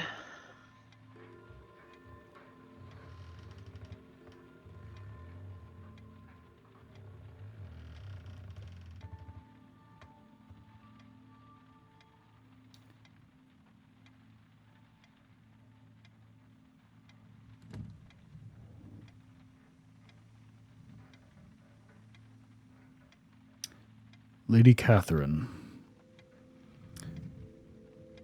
I believe I briefly inquired what you were researching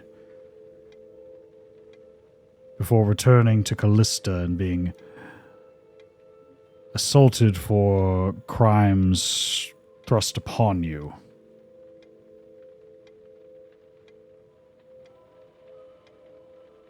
You mentioned the name Kerventan.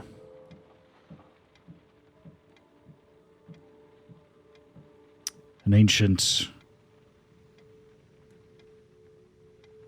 terrible boogeyman of sorts. Or should I say, draconic boogeyman.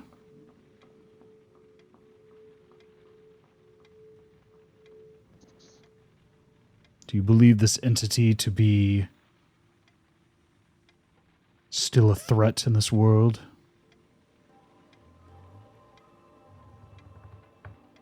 She turns to look at Dr. Nightingale. I don't know. I found no signs of remains or a former lair deep within the Vanarut Mountains.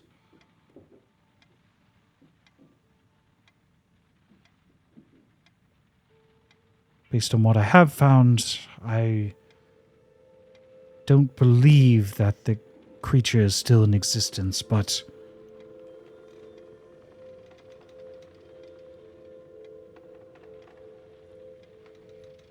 based on what I've overheard,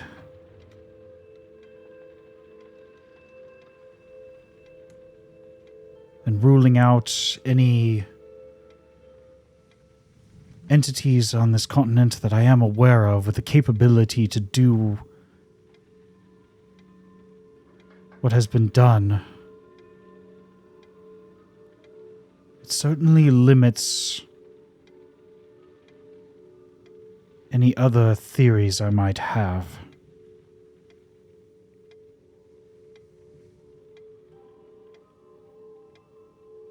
And as a researcher, much like yourself,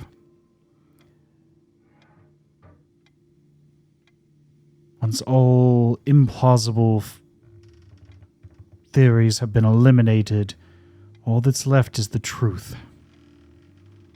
And I am running out of theories.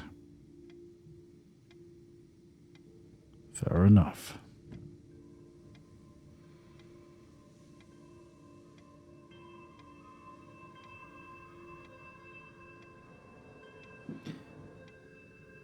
You watch as Dr. Nightingale at this point, he's every so often been eyeing Billet since you all had arrived. At this point, he's stepped towards the small automaton. You, my little metal friend, have some strange glyphs upon your personage.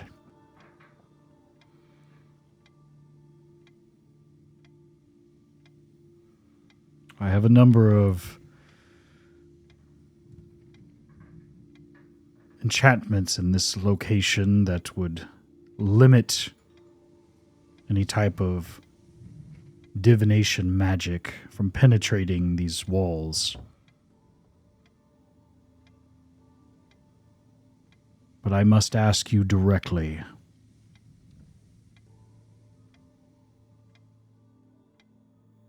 If you intend to try to circumvent any of these protections, what do you think I would do to you?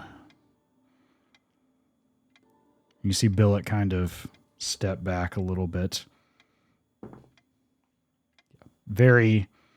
You catch this first, Ozzy, so you clock. He is definitely as this presence of this individual, this hooked nose mask and goggles stare down at the shorter automaton. Even though Billet doesn't really have any type of outward sign, like facial expressions, you can see in the body language that he's very quickly retreated a bit. Look, I don't want any trouble. I'll be perfectly frank with you. I don't always have control if certain forces want to step in. Don't you worry. Such enchantments will not reach here, at least for the time being. Unless you will them to. When he says the word will, you can see you hear the presence of the voice in your heads. So you all hear this threat being made. As long as you don't will them, we won't have any problems. Yeah, of course. You got my word.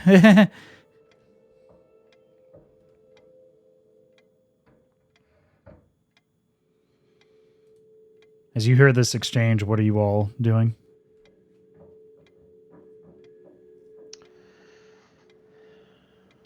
I'm thinking about whether or not I should throw Billet right under the bus and tell him that he ran away when we were in the mesas or whatever, but I'm not saying that yet.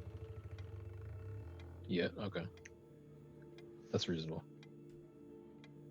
Dazes, as this is going on, you've been rather quiet. What are your thoughts on everything that's been discussed thus far?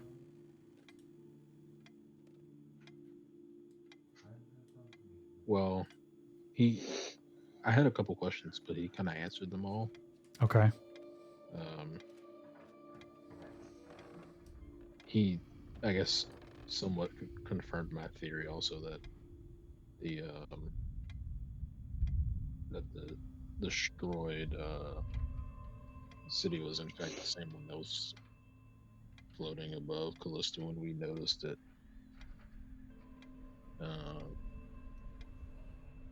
Yeah, for the most part, he's answered mostly all my questions.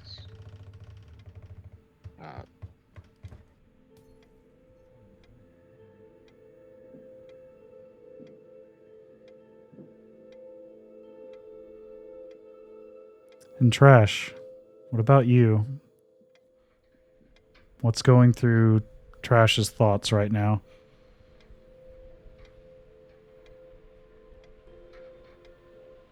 I think just thinking about the kind of revelations from Nightingale and just thinking about my origins and kind of how would I again have turned into a Vosh without Lady Catherine's intervention? Do I still have that within me? Am I still capable of just losing control and just hurting everyone I care about, and you know, how come I was kind of the lucky being that managed to control this, and you know, like Floof's mom wasn't able to get away from it. So it's like I have all these thoughts kind of swimming, like,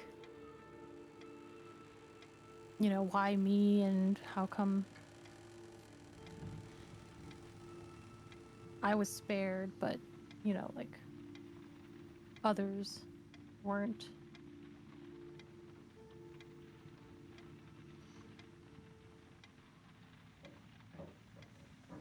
And Floof, what's going through your thoughts right now? I feel like I'm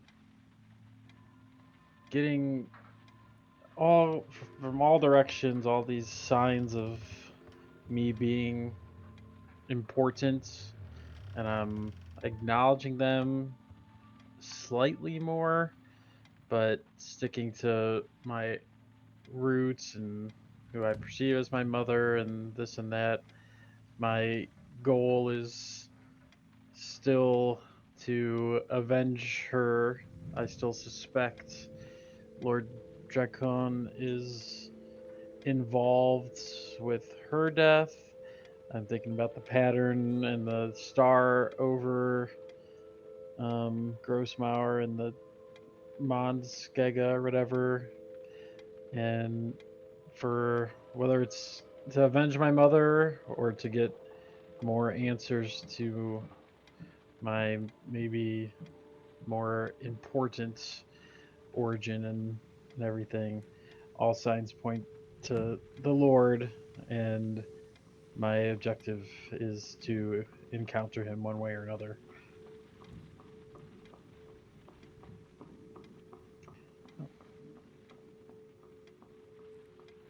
Well, the evening is growing long. There are some spare bedrolls and cots in the other room. You're welcome to stay here as long as you need.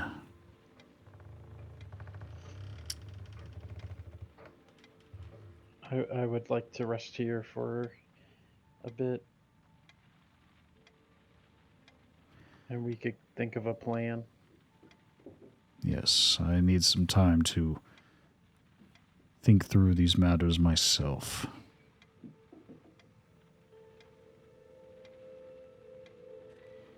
Luke's also wondering why there's the head of a dog on his desk. Does anyone else see that? Sorry, I have to point it out. On like that front desk on the left of it, that it looks like a piece of wood or something, but it's. Does anyone else see a head of a dog, or am I crazy? Oh, On the yeah, I left? kind of see it. Or on It's. I think it's on supposed to the be a right shoehorn. desk, but Yeah, yeah, but like Oh, the left, I see it. Yeah. it looks yeah. like the. It I does think look like the head of a is. dog, but I think it's It supposed to be a does. shoehorn. Yeah, It's kind of funny. Yeah, I don't know if this was created with generative AI or not. I just found this image It's on Google. possible. Yeah, Yeah, who knows? that, or it's just a very, very loose oil painting via some Yeah. Adobe related stuff, but Hmm. Photoshop I or just thought it was. I kept looking at it. It's funny right. to me. Well, I'll see you all in the morning. Try to get some rest. I have some items to contemplate in my private office.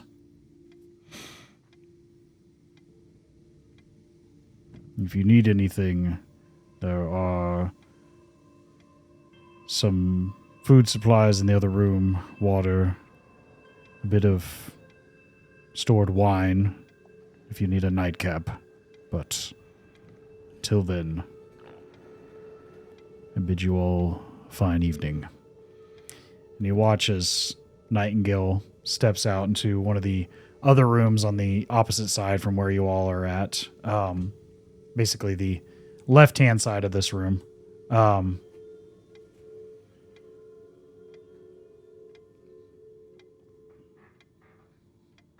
Well, that was a lot to contemplate for the evening, but,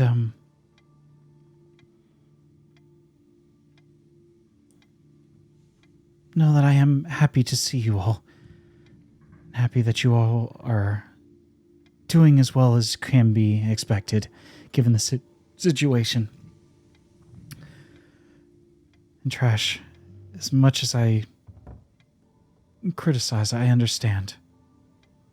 And I do appreciate you coming to try to find me. It means more than you know.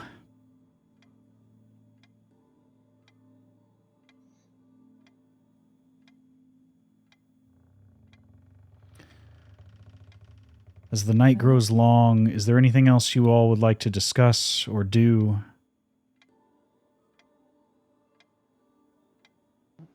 I mean, I'll ask Tress if she's okay.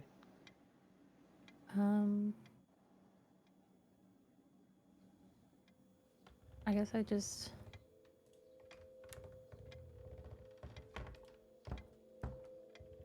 It doesn't make any sense because, like, I'm not, like, at fault, but I think I would just apologize to Floof and just say sorry. I don't know why I managed to find some control and your mom couldn't. I don't think it's fair.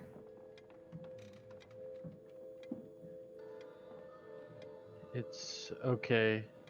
Mama was strong. I'm sure she fought, but that just means you're special. I don't think I am. You are to me. Oh, thank you. And so are you, buddy. And I give Dazes a big whack on the back.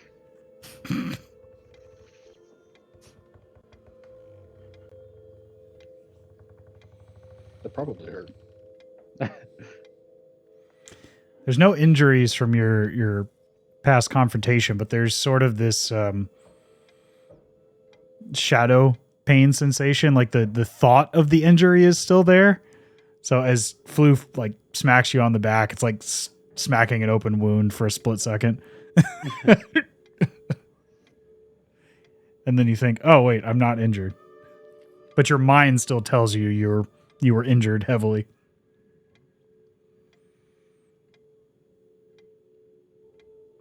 Well, if there's nothing else that you all would like to discuss, there's on the right-hand side of this image you see here, there's another room with a small number of bedrolls and cots. There's a screened partition on one side. It looks more like a medical curtain for, surgical covering or anything, but it is hung up on the ceiling and spread across and can be used as a sort of temporary partition for the room. As Catherine and Trash find themselves on one side of the partition, Floof and Dazes on the opposite side. If there's nothing else that you all would like to do or talk about for the evening. And Billet climbs into one of the corners. Sorry, I keep forgetting him. Him. Yes. You can see him. Is there... Go ahead. No, you can finish first. He just kind of curls up into a corner after removing his tools and his weapons. Is there like a big window in this room is this showing right here? The room that you're in doesn't really have a window, but the main office does. There's no one stopping you from going out into the laboratory and research and study area. That's the one main window that you've seen. Okay. Can I mean, it's probably not like openable. You don't see any mechanism to open them, no. Can I just like? Is it like a clear window? Like, can I see through it? It is clear. You see outside that it's raining pretty heavily now. You can see the water. The glass is sort of fogged over at the bottom. Over time, you can see the oxidations begin to form on the bottom. It's a bit clearer once you get towards the middle to the upper portions of the glass. It's kind of got like a you imagine there's some sort of copper or brass that was at one point on the frame of this window, and that's since turned to a turquoise oxidized color, not unlike the Statue of Liberty, the same sort of effect, and that sort of residue has sort of dripped down to the lower portions of the window, but the upper portions are fairly clear. You can see outside into the unmarked grave sites surrounding this chapel that you saw when you first arrived.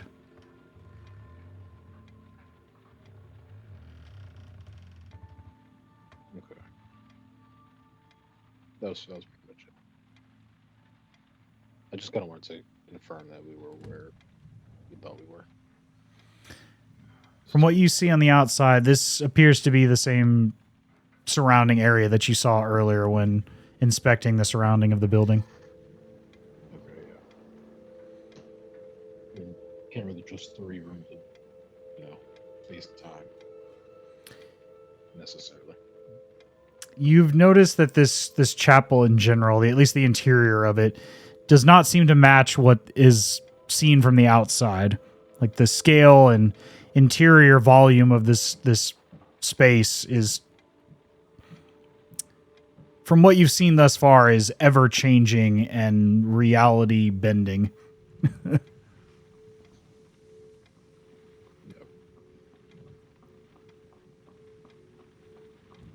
All right. Yeah, that was all. Okay. After such a long journey and an emotional reunion and learning a great deal about